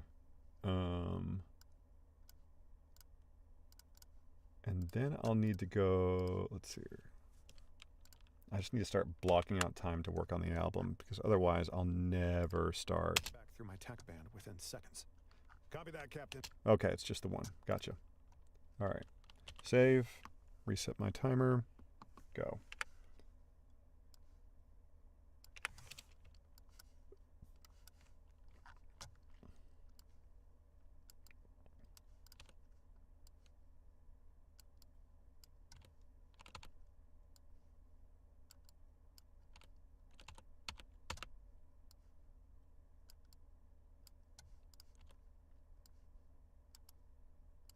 God, so sloppy with my breaths. So annoying. Be better, Jimmy. What's going on with all this noise here? Get you. Yeah, that's what's going on. That's what I thought.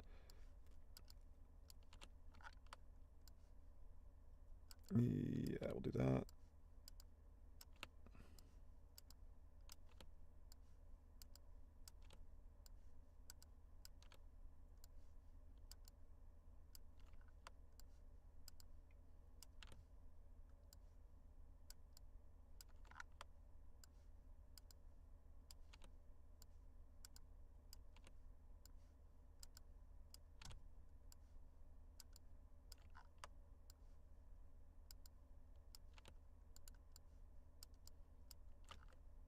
Oops. I'll slow you down. Okay. Oh. Paste.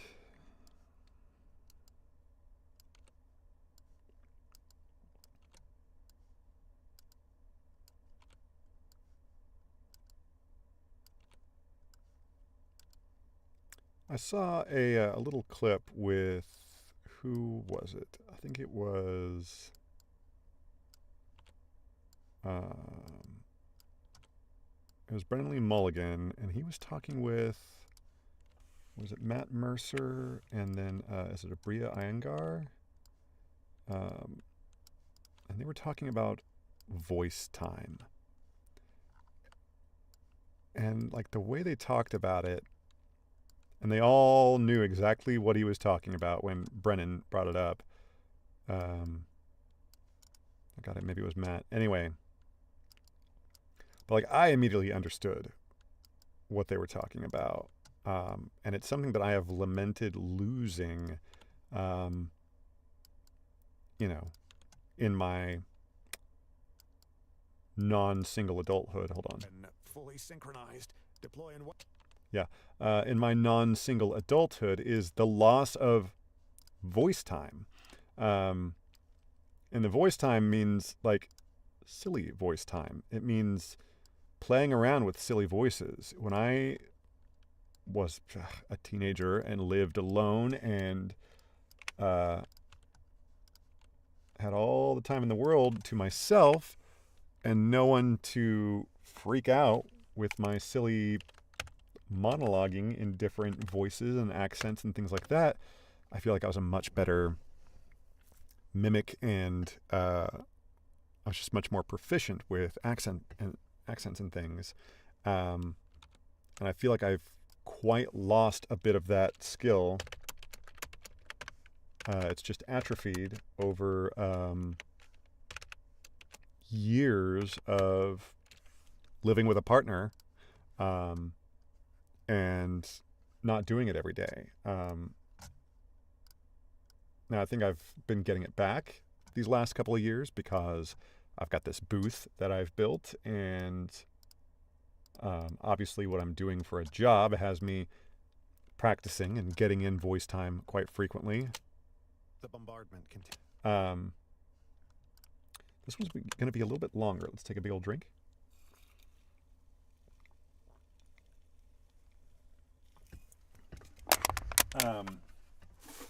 Yeah, I feel like I've lost that quite a bit. And slowly getting it back. But I think it's an important thing. Playing, if you want to call it that, I think is an important aspect to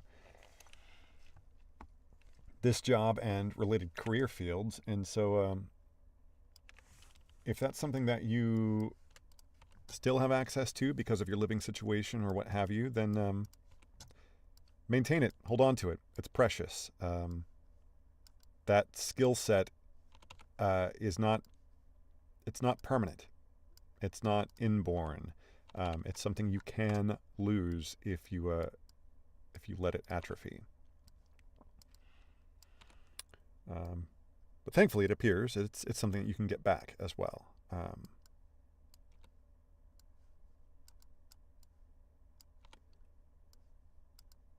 I do think it would be cool to find, if I lived in a bigger, like a more populated area, I would be able to find some kind of improv class or something like that. Just something to give myself the opportunity to play more. I am not a trained actor. I'm winging this, man. But so I'm not looking necessarily for like a theater experience. That's not the kind of training I'm necessarily looking for. But the opportunity to play, to exercise these muscles that, you work out, you're working out the surrounding muscle groups doing audiobook narration and voice acting, but you're not really targeting the muscle groups. You know what I'm saying? I'd really like to target all that, If we can really just spend some time torturing this metaphor, that would be great.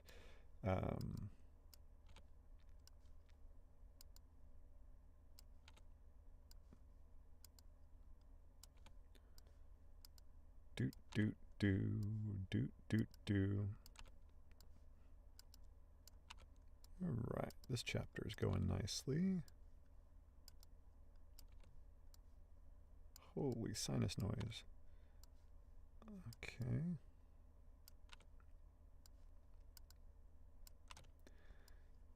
Anyone get super hyped for Fallout? I'm enjoying that show. Fallout equal good in my brain. It's really the only show that I'm currently watching.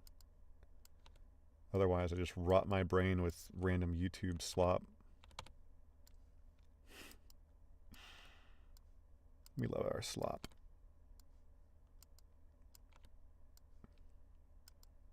I don't do short form content. I don't do YouTube Shorts. I don't do TikTok. I don't do any of that stuff. I don't even I don't scroll Instagram Reels. My question, okay, people who do YouTube Shorts and TikTok and stuff, y'all are all single, right? People who talk about scrolling TikTok in bed, does your partner not get annoyed by the audio on your phone? Are you really scrolling short form video on mute? I guess maybe you've got AirPods in or something like that. Hold on. Your team 2. Closest deployment. I guess, I don't know. Flexed his arm with a wince. I am not AirPod pilled yet. I'm not interested in spending however much money on a pair of Bluetooth headphones, which frankly you could basically get the same experience off of a $15 Amazon Basics purchase. Hold on, we have to listen to this too. God. In spider bots. What about Bromley? That's fine. Yeah, I'm not into that. I do own a pair of Bluetooth headphones, but I bought them. Hold on. Sensors brightened. The little droid moved. Yeah, it's fine. I bought them specifically just for going to the gym. That's the only time I ever find myself wanting to have headphones in. Yeah, I don't watch short form content on my phone really at all. Maybe I'll scroll some reels on the toilet or something. But no way am I sitting. How long can you hold? Best estimate 20. No way am I, just head down scrolling slop for minutes at a time like some people. Crazy action. Now long form. Hell yeah. Give me, okay, those are all, okay. Just actually got to double check this. 1, 2, 1, 2, 1, 2, 1, 2, okay. Give me some long form slop. The recent Adam Neely video, hell yeah. Give me an hour and a half telling me, reinforcing my own opinion. AI equal bad. Hell yeah, I'm going to watch. I'll spend an hour and a half reinforcing my own preconceived notions. Hell yeah.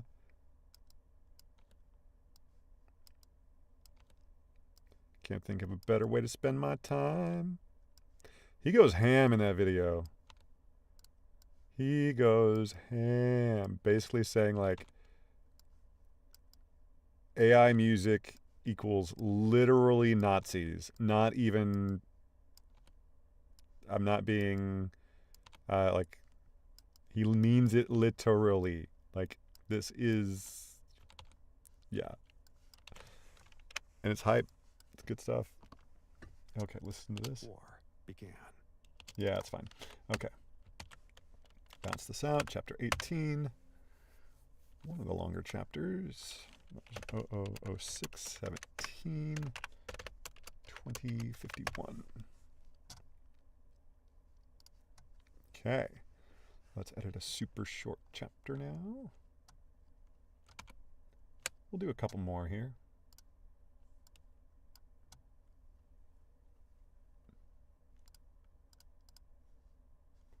Let's go back first and go Drag you down.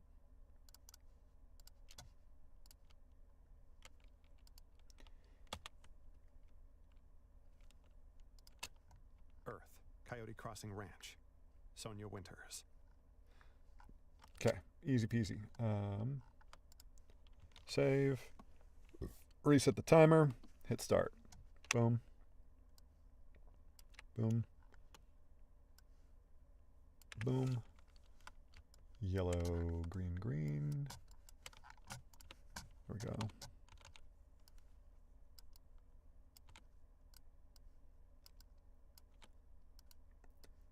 All right.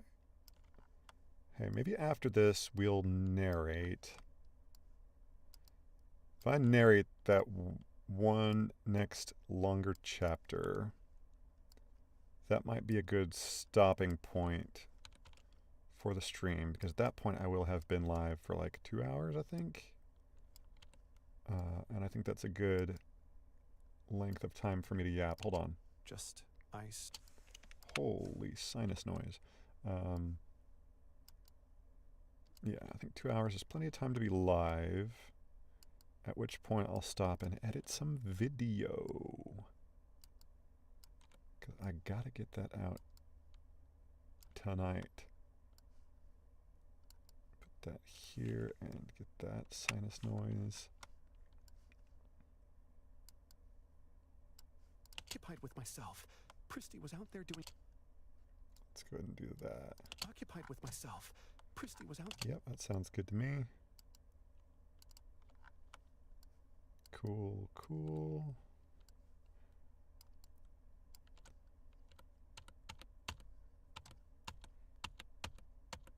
Do I have to edit anymore? I don't. Holy.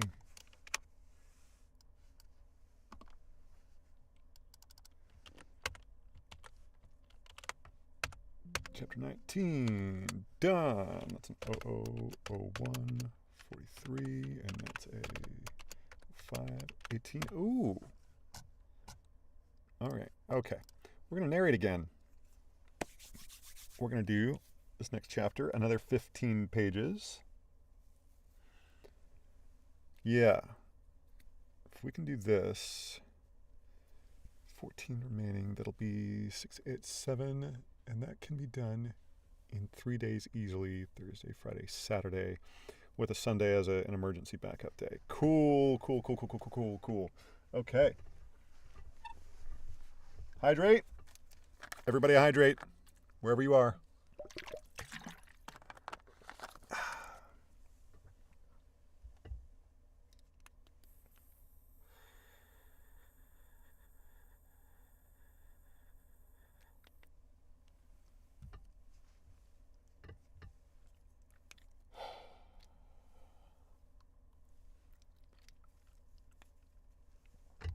All right. Shut this door. All right. What's today? Thursday. What's going on this evening? No jams or anything. I think next musical thing I'll be doing is next Tuesday. I'll be going to the American Legion. Next Friday I got a gig at the old tavern. Let's move that just a little bit. Okay. All right, so that's done. Let's go back here. We're on chapter 29. Save, reset the timer. All right, and we are we're back into it. We are reading about, this time, Captain Galvin Quintos of the, we're going to go ahead and read it on this page, actually. I'm going to double check that everything is good. Am I dropping any frames at all? I've dropped a total of 14 frames out of the last 2+ hours. That's not bad. I feel good about that. I'm just looking at my light up there in the corner. It's nearly... Do this, maybe? No, it's fine. Just double checking that everything here is good. Uptime is over 2 hours. Cool. Yeah, we're gonna keep it going.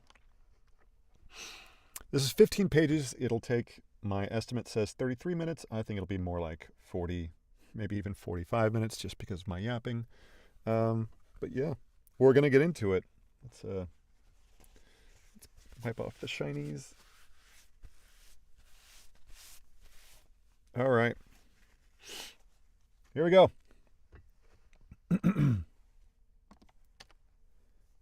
Chapter 29.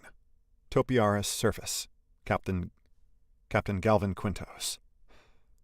5 gun barrels, 4 feet, 0 options. Hardy's phase-on pulsar cannons held steady on my center mass, shoulder mount, forearms, thighs, all deployed and locked. The targeting systems hummed with that particular frequency that signaled they were microseconds from firing. His faceplate was solid red. No trace of John Hardy, just Luman, the original programming, the Shinta killing machine that had been hiding inside my friend for 3 centuries. We're going to pause here because we need to fix surface. Captain Galvin Quintos. There. Surface. Captain Galvin Quintos. Sure. 5 gun. Huge spoiler alert. It's just ongoing. Hardy's been freaking out for half the book here. So let's go. My friend for 3 centuries. My friend for 3 centuries. Primary target acquired. His voice came out flat, mechanical, cold. Initiating termination protocol. I didn't run. Couldn't run. The cockpit was maybe 8 feet across, and Hardy filled half of it. Even if I threw myself sideways, I'd catch at least 3 bolts before I hit the deck. So I did the only thing I could think of. Hardy, you still owe me 50... So I did the only thing I could think of. Hardy, you still owe me 50 credits from that poker game on Battle Strike. The cannons didn't waver. You remember, the one where you tried to bluff with a pair of 3s? Worst poker face I've ever seen. Let's read this a little differently. Did the only thing I could think of. Hardy, you still owe me 50 credits from that poker game on Battle Strike. The cannons didn't waver. You remember, that one... I like that. Waver. You remember, the one where you tried to bluff with a pair of 3s? Worst poker face I've ever seen. Your John Hardy avatar kept twitching every time you looked at your cards. That little smirk you do when you're being clever? Dead giveaway. Nothing. Red faceplate. Targeting hum. Z9 was there. Little guy kept bumping your elbow every time you had good cards. Worst tell in the history of the game. You accused him of cheating. He accused you of being a Worst tell in the history of the game. You accused him of cheating. He accused you of being a sore loser. You didn't talk to each other for 3 days. A flicker. Just a flicker. Red shifting to blue for half a second. Come on, Hardy. You're not a Shinta murder bot. You're a washed-up chronobot with a gambling problem and a mechanical pack mule named Climbo who... You're not a Shinta murder bot. You're a washed-up chronobot with a gambling problem and a mechanical pack mule named Climbo who you treat better than most people treat their kids. Blue again. Longer this time. And you owe me 50 credits. The faceplate cycled. Red, blue, green, white, and then for just a moment I saw him. John Hardy. Middle-aged, balding, with that sardonic expression he wore when he was about... John Hardy. Middle-aged, balding, with that sardonic expression he wore when he was about to say something that would either make me laugh or... John Hardy. Middle-aged, balding, with that sardonic expression he wore when he was about to say something that would either make me laugh or want to punch him. The cannons wavered. Hardy fired.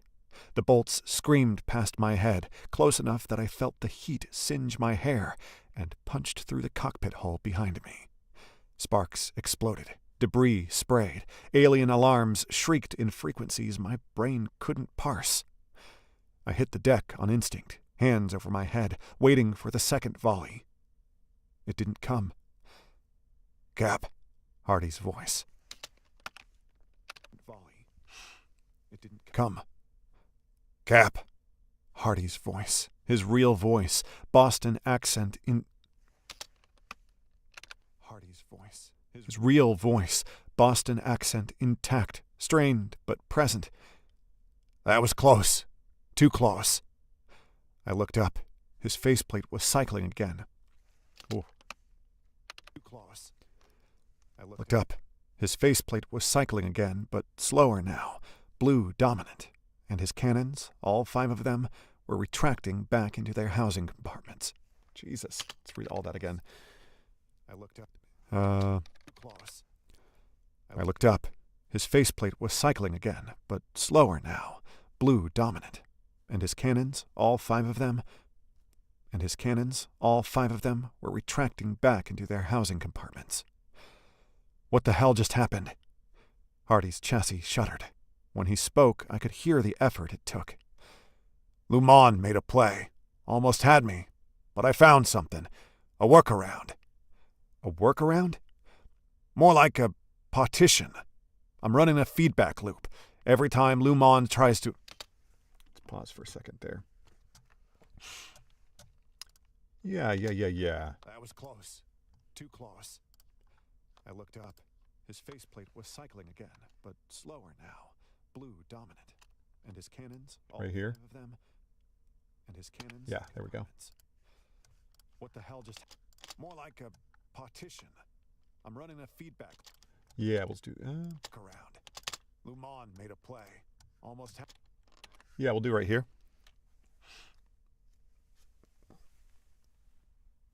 Stretch, everybody. In fact, I should get up and move around, but that's okay. It's only 25 more minutes.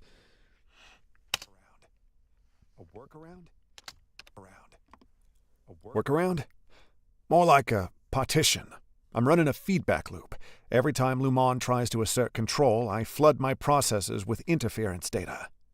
His faceplate flickered to John Hardy's face again, holding longer this time. Song lyrics, baseball statistics. Again, holding longer this time. Song lyrics, baseball statistics, every bad joke I've heard since I woke up in this chrome body. Turns out a few decades of useless trivia has a purpose after all. You're fighting a hostile takeover with spam? Basically, yeah. It's like trying to run a military operation while someone keeps blasting show tunes through your comms. Annoying as hell. Blasting show tunes through your comms.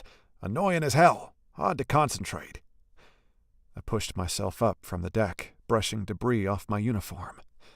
Through the new hole in our cockpit, courtesy of Hardy's misfired shots, I could see the battlefield outside. Phazon pulses.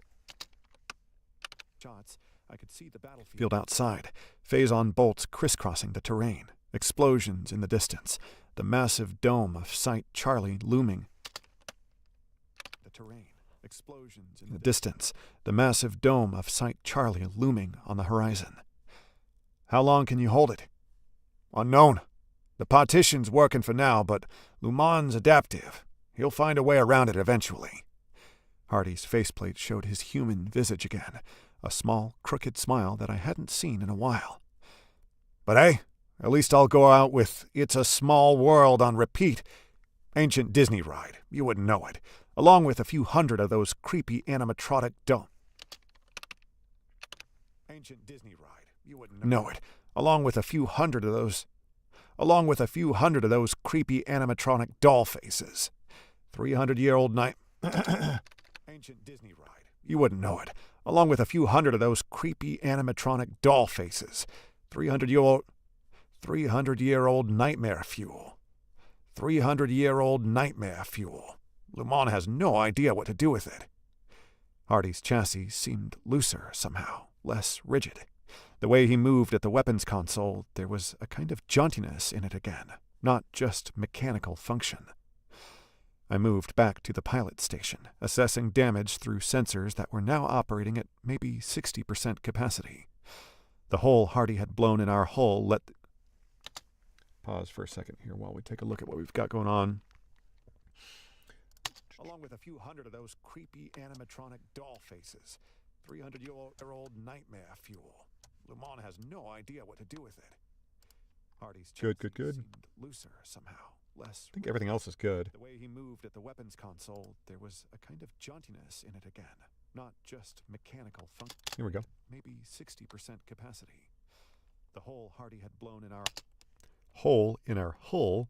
Hole and hull. Hole. The hole in our hull. Give me a French person saying hole in our hull. The hole in our hull. All right. Lock in. Where are we? Maybe 60% capacity. The hole rating at maybe 60% capacity. The hole Hardy had blown in our hull let in Topiaris's thin atmosphere, cold and metallic tasting, but structural integrity was holding. Our mobility was the real problem. 2 of our 8 legs were showing yellow warnings. Give me a sit rep on the other teams. Hardy worked his console, movements steadier now. Team 2, that's Grip and Ham, still limping along on 7 legs. They've developed some kind of rhythm. Ugly as sin, but functional. Team 1, Max and Hawk are but functional. Team 1, Max and Hawk are pinned down. Enemy reinforcements hit their position about 2 minutes ago. They're holding, but they can't advance. Team 3, June Sun and Aubrey are closest to Site Charlie, taking fire but making progress. I pulled up the tactical display and felt my stomach drop. The dormant spider bots were waking up. It's too early. I should have 10 more minutes.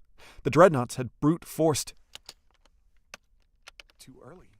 I should have 10 more minutes. Too early. I should have 10 More minutes. The dreadnoughts had brute forced local activation in response to the detected assault. Not on any schedule. Have to check that. Activation in response to the detected assault. Ooh. We gotta reread that. Too early. I should have 10 more minutes. The dreadnoughts had brute forced local activation in response to the detected assault. Not on any action. Okay. We're gonna have to make this cut here. Forced local activation in response to the detected assault. That's gonna have to be good enough. I can tell that's a collection of consonants that would be... I'm glad I got on the second try, because we could have been here for 5 minutes trying to get that one to the detected assault. Okay. Come back here. Save. All right. 25 minutes left. We can do this. The throat's starting to feel a little bit scratchy. Gotta stop yapping. In response to the detected assault. Not on any schedule we'd assault. Not on any schedule we'd anticipated. Not the staggered in response to the detected assault. Not on any schedule we'd anticipated. Not the staggered activation Hardy had described. These were coming online fast, in clusters, the amber markers on our display shifting to hostile red in waves. Hardy, what am I looking at? His faceplate flickered. When he spoke, his voice... When he spoke, his voice carried an edge of something I rarely heard from him. Concern. They're not waiting for the network to synchronize. The dreadnoughts in orbit, they're brute forcing... Let's listen back to this last take here. Schedule we'd anticipated, not the staggered activation Hardy had described. These were coming online fast, in clusters, the amber markers on our display shifting to hostile red in waves. Hardy, what am I looking at? His faceplate flickered. When he spoke, his voice carried an edge of something I rarely heard from him. Concern. They're not waiting for the network to synchronize. The dreadnoughts in orbit, they're brute force. Nope. I like the way I said dreadnoughts, but I don't like the way I said orbit. So here we go. They're not waiting for the network To synchronize the dreadnoughts in orbit. In orbit. They're not waiting for the network To synchronize the dreadnoughts in orbit. The dreadnoughts in orbit. The dreadnoughts in orbit, they're brute forcing activation, sending direct commands to each dome, bypassing the automated protocols. How many?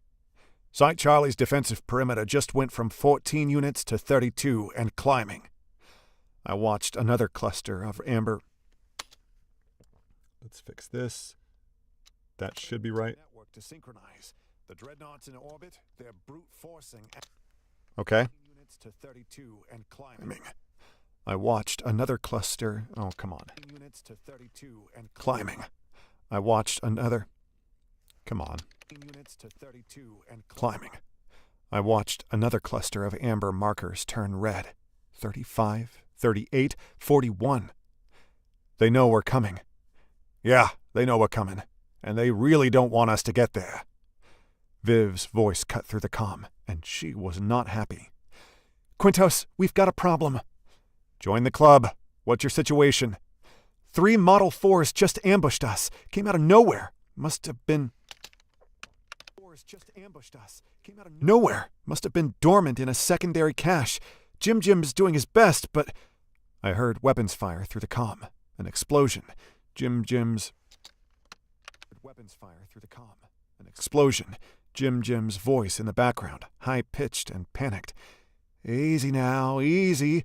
Just need to find your calm place. Is he...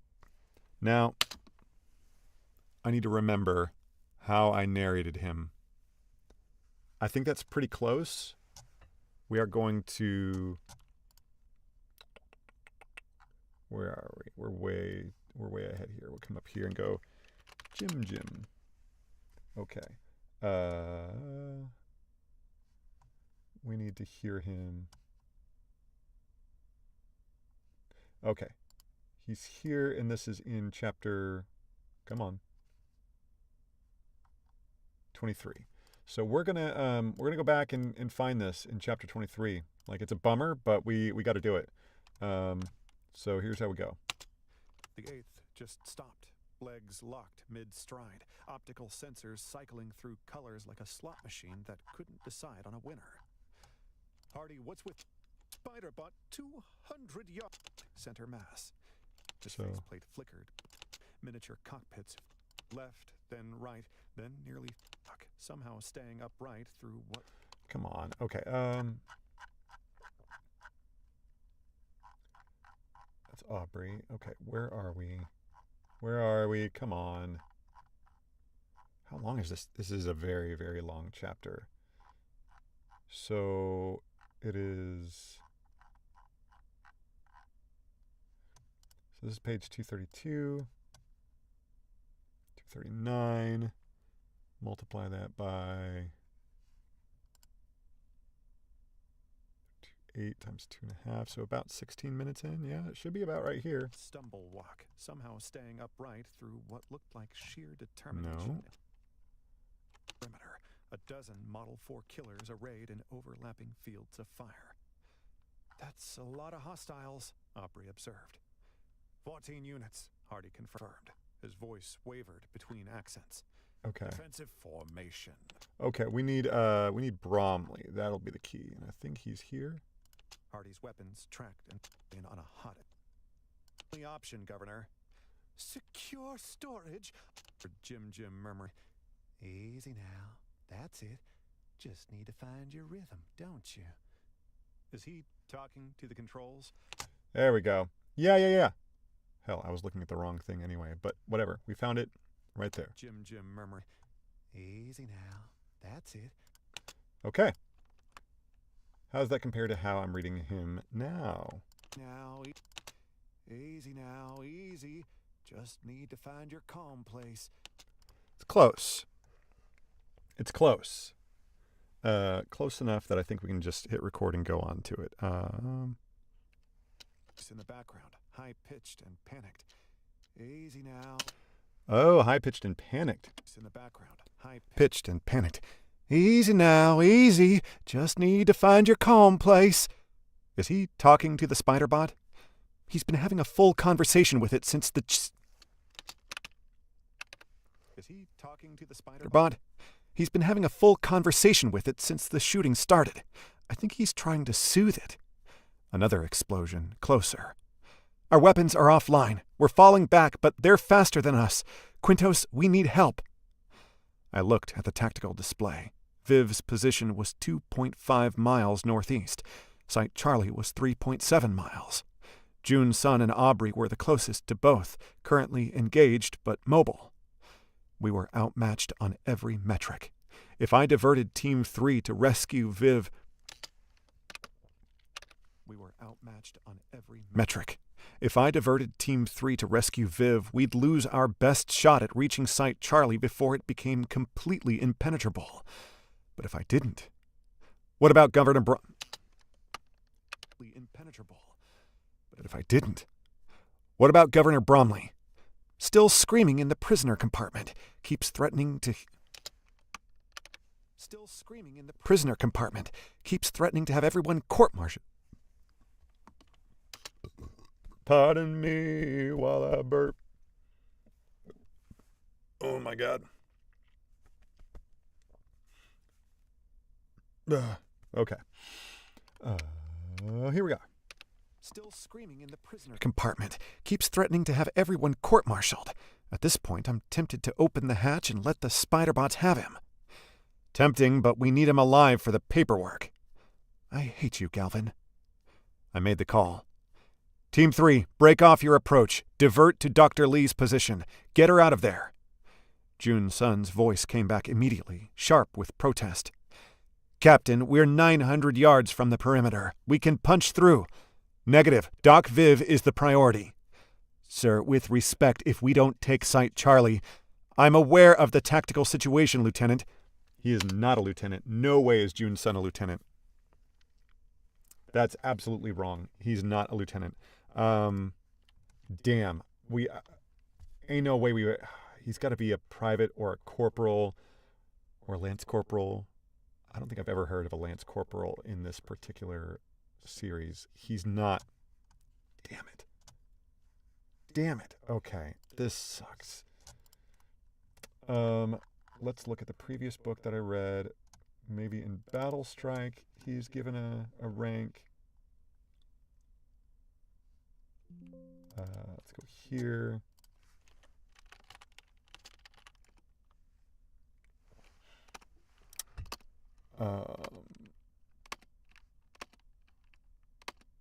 Like, this sucks. He's not a lieutenant. Oh no.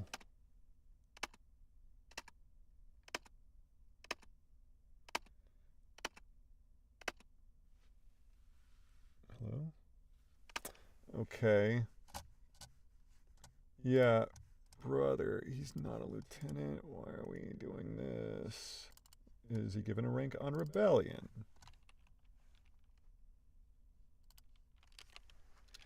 June Sun. Sun.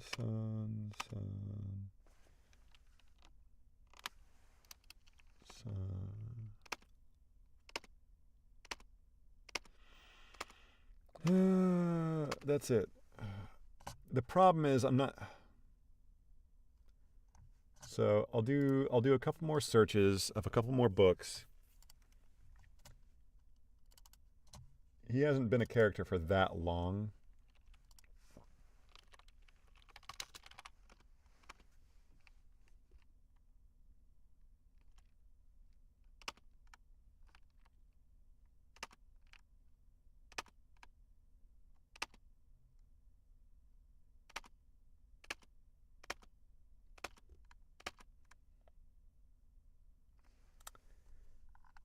Are they ever... Yeah. So what we're going to do...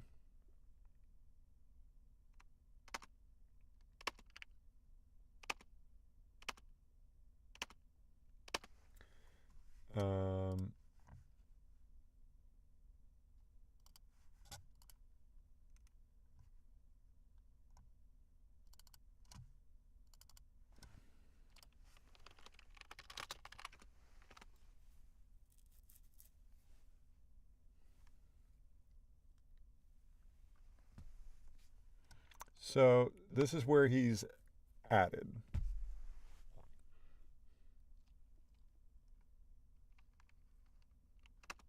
They don't give his rank here.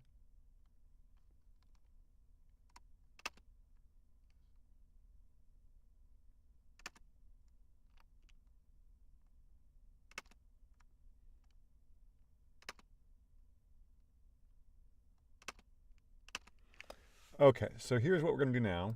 We're going to go... So it's USS Freedom.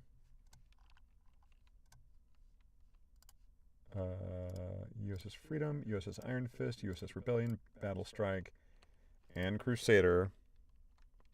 We're going to copy these. We're going to make a new folder. It'll be a bummer that it's also... No, God, that's so annoying. I want you to only... Oh, God. All right, we're going to search here then. Corporal.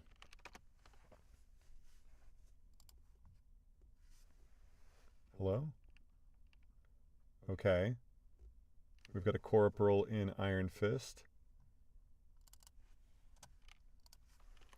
Corporal.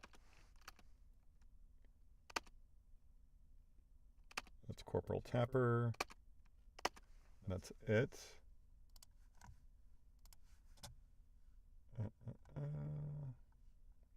Resilience. This is crazy. This is crazy. Corporal. Who's talking here?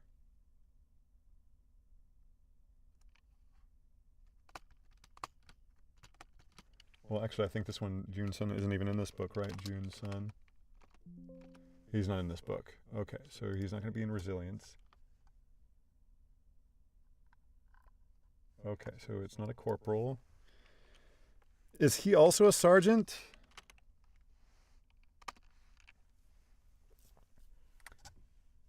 Like, this is such a bummer. This is such a bummer. He's not, like, Max Dreyer is the leader of the squad.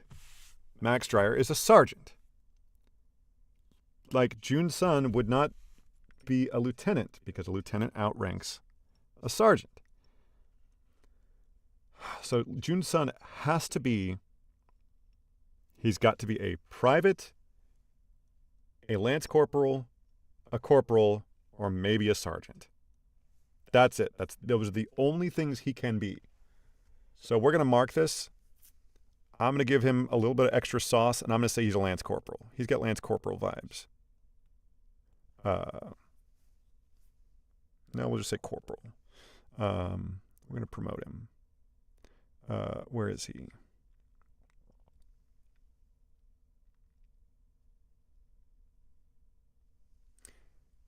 Yeah.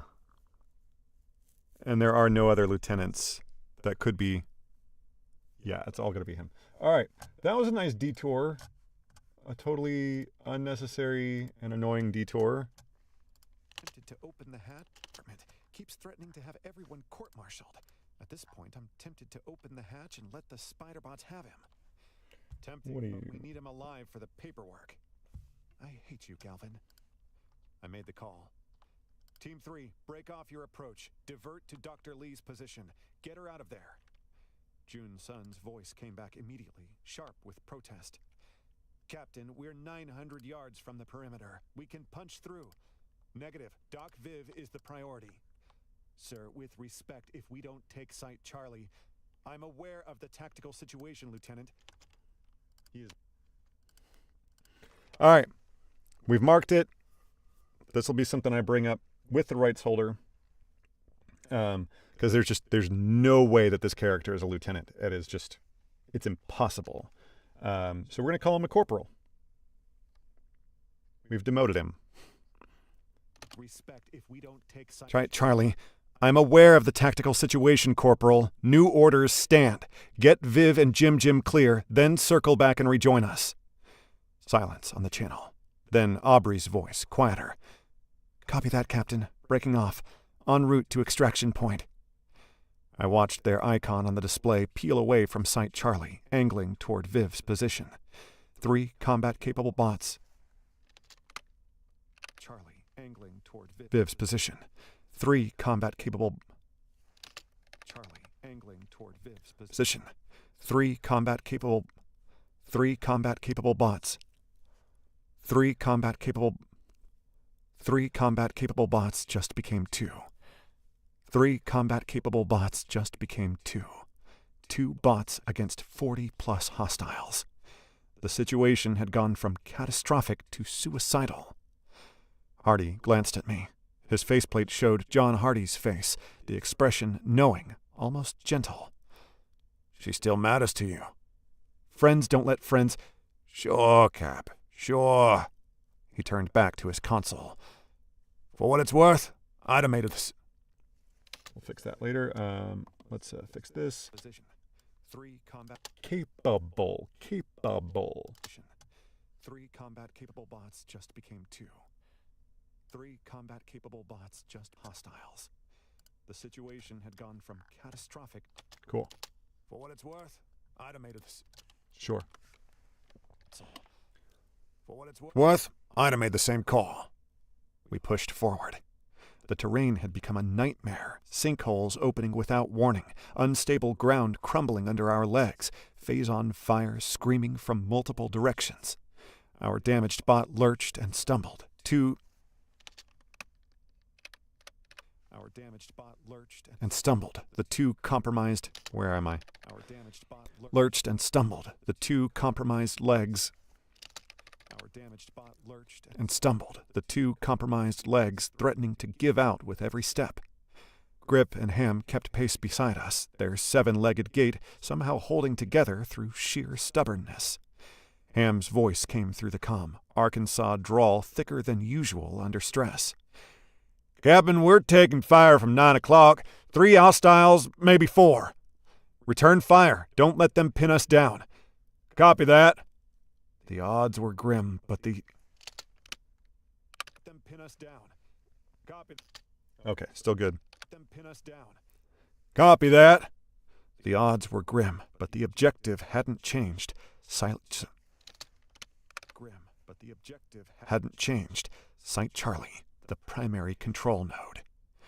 Hardy had explained the network architecture. Charlie, the primary control node. Hardy had explained the network architecture during our approach. The dreadnoughts in orbit could send activation signals, wake the bots up, point them in a general direction, but it was crude, like shouting orders through a bullhorn. Site Charlie was different. Site Charlie was root access. The node didn't just coordinate the site. Site Charlie was root access. The node didn't just coordinate the spider bots, it controlled their base programming, friend or foe identification, targeting priorities, movement parameters, everything. The Shinta could activate all 800 bots from orbit, but they couldn't fine-tune them, couldn't override what the primary control node couldn't override what the primary control node dictated. If Hardy could interface with that node, he wouldn't just be issuing commands, he'd be rewriting the rules. Turn on every Turn every bot on the planet. Turn every bot on the planet from hostile to inert with a single system-wide shutdown. That was the win condition, the only win condition. 2 bots against 40-plus hostiles wasn't ideal. Hell, it wasn't even sane. But if we could punch through the perimeter, get Hardy inside, let him interface with Shinta systems using those overseer codes, we wouldn't need to fight 800 spider bots. We'd just need to flip a switch. 1 switch, 1 node, 1 chance. But as the seconds ticked by, it was getting more and more improbable that we'd... 1 node, 1 chance. But as the seconds ticked by, it was getting more and more improbable. It was getting more and more improbable that we'd get within a stone's throw of that node.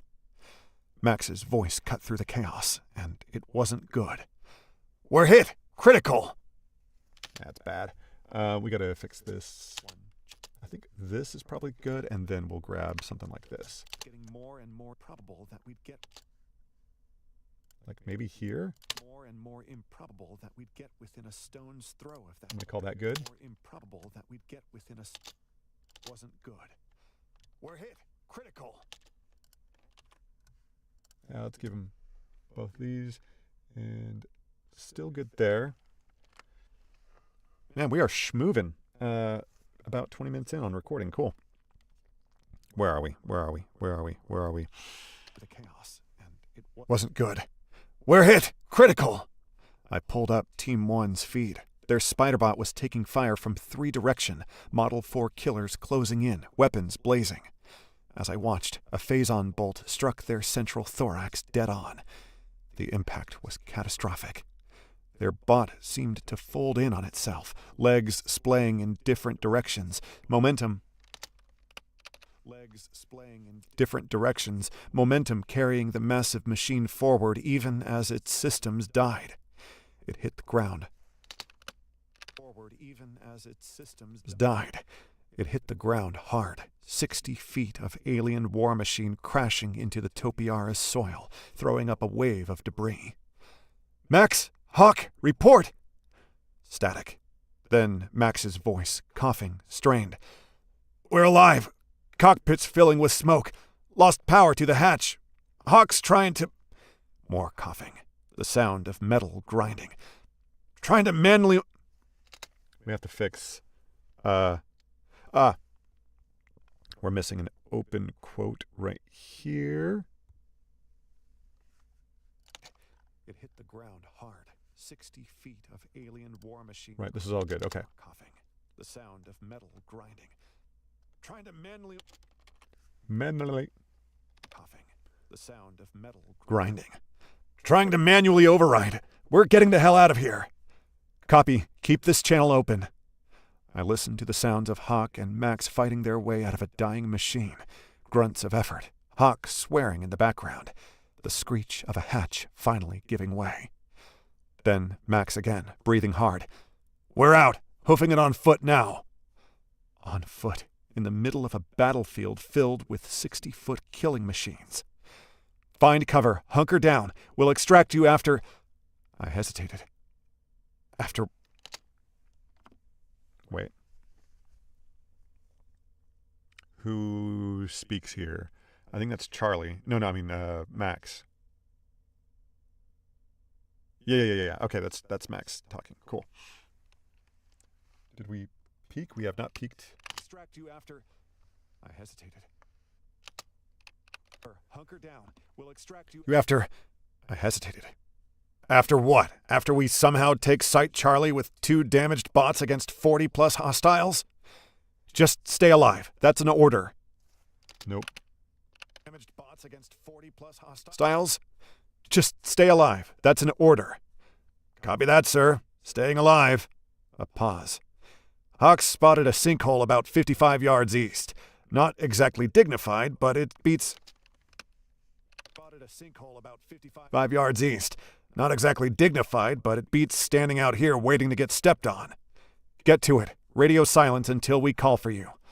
Understood. Team 1 going dark. I killed the connection. Stared at the display. 2 bots. Quintos and Hardy. Grip and Ham. Against... Killed the connection. Stared at the display. 2 bots. Quintos and Hardy. Grip and Ham. Against an army. ...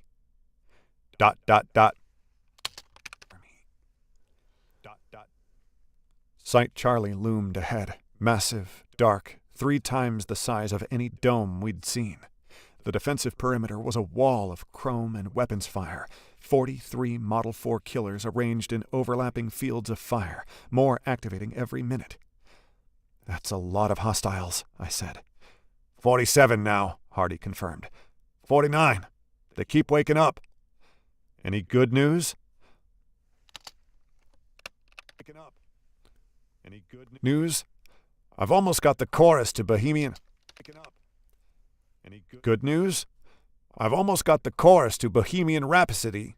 Come on. Picking up. Any good News? I've almost got the chorus to Bohemian Rhapsody memorized. Really helps with the whole not murdering you thing. Let's listen to this, make sure that's good. Any good news? I've almost got the chorus to Bohemian Rhapsody memorized. Picking up. Any Good news? I've almost got the chorus to Bohemian Rhapsody memorized. Really helps with the whole not murdering you thing. Really helps with the whole not murdering you thing.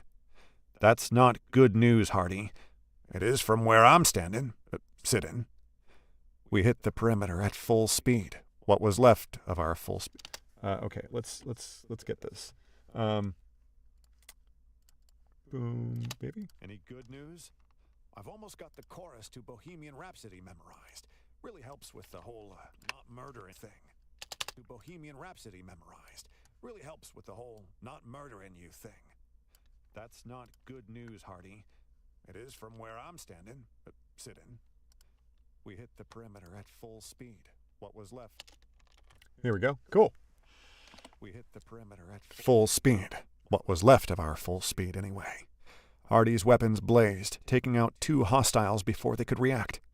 Grip and Ham came in from the flank, their 7-legged bot somehow finding extra speed when it mattered. Ham's targeting dropping. Somehow finding extra speed When it mattered, Ham's targeting dropping 3 more. But there were too many. Way too many. Phazon. There were too many. Way Too many. Phazon fire hammered us from every angle. Our shields, already weakened, collapsed. Phazon fire hammered us from Every angle. Our shields, already weakened, collapsed in a cascade of sparking failure. Hull breaches opened along our starboard side. One leg went starboard side. One leg went completely dead, leaving us lurching forward on 7 limbs. The bot immediately tried to compensate and overcorrected. We veered hard to starboard, one leg stepping on another. We veered hard To starboard, one leg stepping on another. One leg stepping on another. One leg stepping on another. One leg stepping on another. Oh my God. One leg stepping on another, the whole machine threatening to spiral into a catastrophic stumble. How the hell has Grip been doing this? All right, we gotta fix that. Jesus.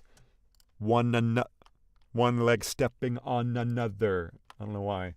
Sometimes your mouth just becomes doo-doo. We veered hard to starboard, one leg stepping on another.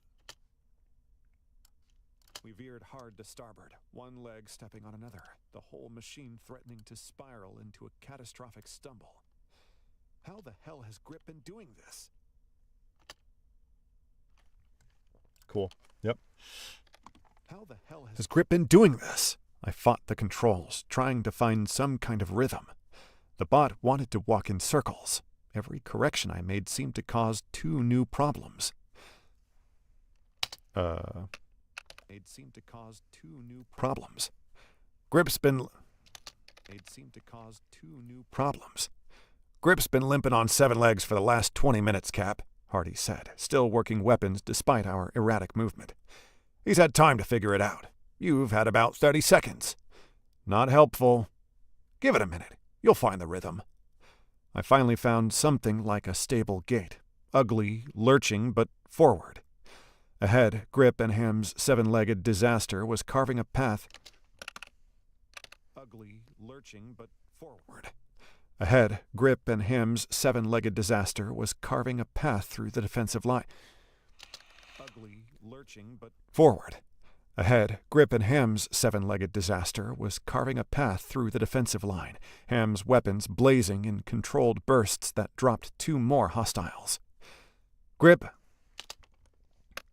Bursts that dropped 2 more Hostiles. Grip, how are you keeping that thing moving? Rhythm, Captain. Grip's voice came back. Grip, how are you keeping that Thing moving. Rhythm, Captain. Grip's voice came back strained but focused.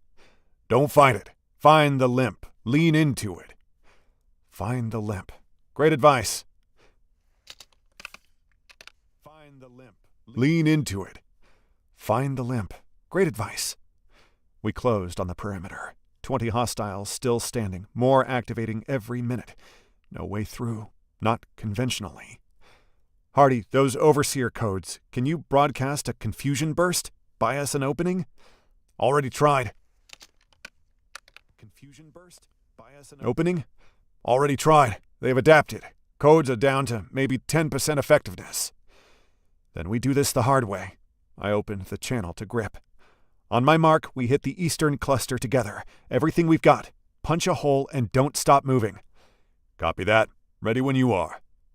I lined up our approach. 8 hostiles clustered near what looked like a service entrance, a seam in the dome's exterior, maybe large enough for a seam in the dome's exterior. A seam in the dome's exterior, maybe large enough for a spider bot to pass through. Mark! Both bots surged forward. Hardy and Ham. Okay. Both bots surged forward. Hardy and Ham opened up simultaneously. Both bots surged forward. Hardy and Ham. Come on. Both bots surged forward.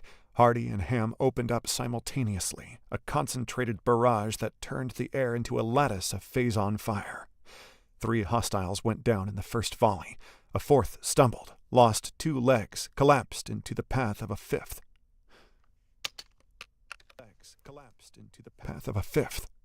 Return fire hammered us.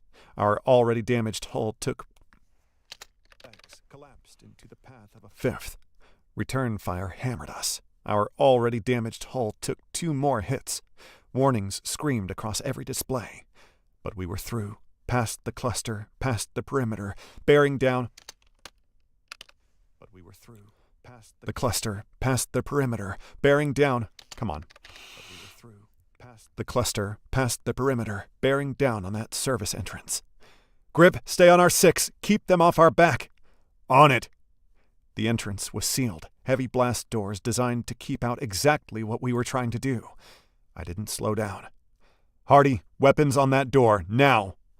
With pleasure. Twin phase-on bolts struck the seam.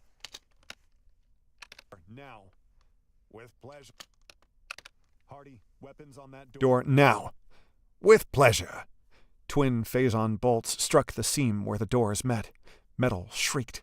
A 2nd volley. A 3rd. The doors buckled, twisted, blew inward in a shower. A 3rd. The doors buckled, twisted, blew inward in a shower of molten debris. We were in.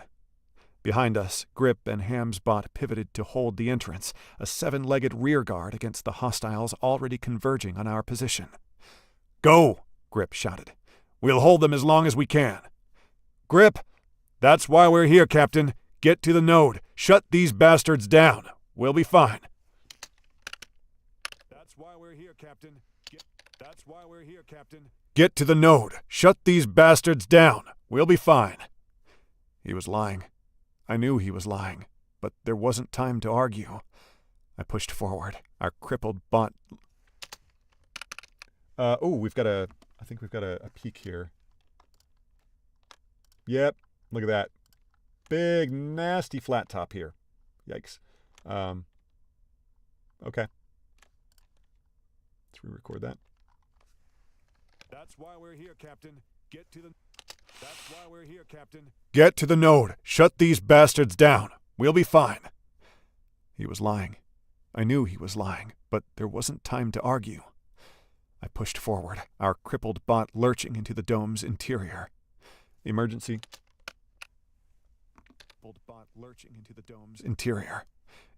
lighting cast everything in deep red.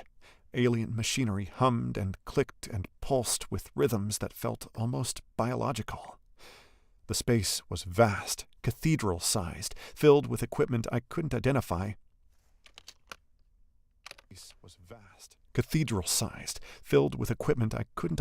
And didn't want to understand. And at the center of it all, the primary control node. Let's listen to that last bit there. didn't want to understand. And at the center of it all, the primary... No. And didn't want To understand. And at the center of it all, the primary control node. Okay. Cool. Cool. And that's another chapter down. Cool, cool, cool, cool, cool. Reset all of that. Come back. That's chapter 29. Let's hit save. Let's go back to here and go 003103. Nice to beat the time estimate. So that's an hour 08 of reading done today on the stream here. I would like to narrate at least these 2 more chapters. If I could knock out that would be great. However, what I need to do now is edit video, and I ain't gonna do that on the stream. So we're gonna wrap it up. I hope that you enjoyed this. If you are watching this in the future, my name is Jimmy Moreland. The website is veteranaudio.com. If you'd like to pay me to talk for you, you can head over there.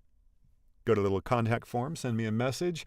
If you need commercial voiceover, if you got a video game, if you're an indie video game developer or a AAA video game developer, head over there. Get in contact with me. Love to hear from people. If you have any questions about production, about gear, about the business, whatever. You want to ask me about my cats, I'm down to chat. But until next time, my friends, I hope you enjoyed, and we'll see you next time. So, adios, be well, be safe. We love you.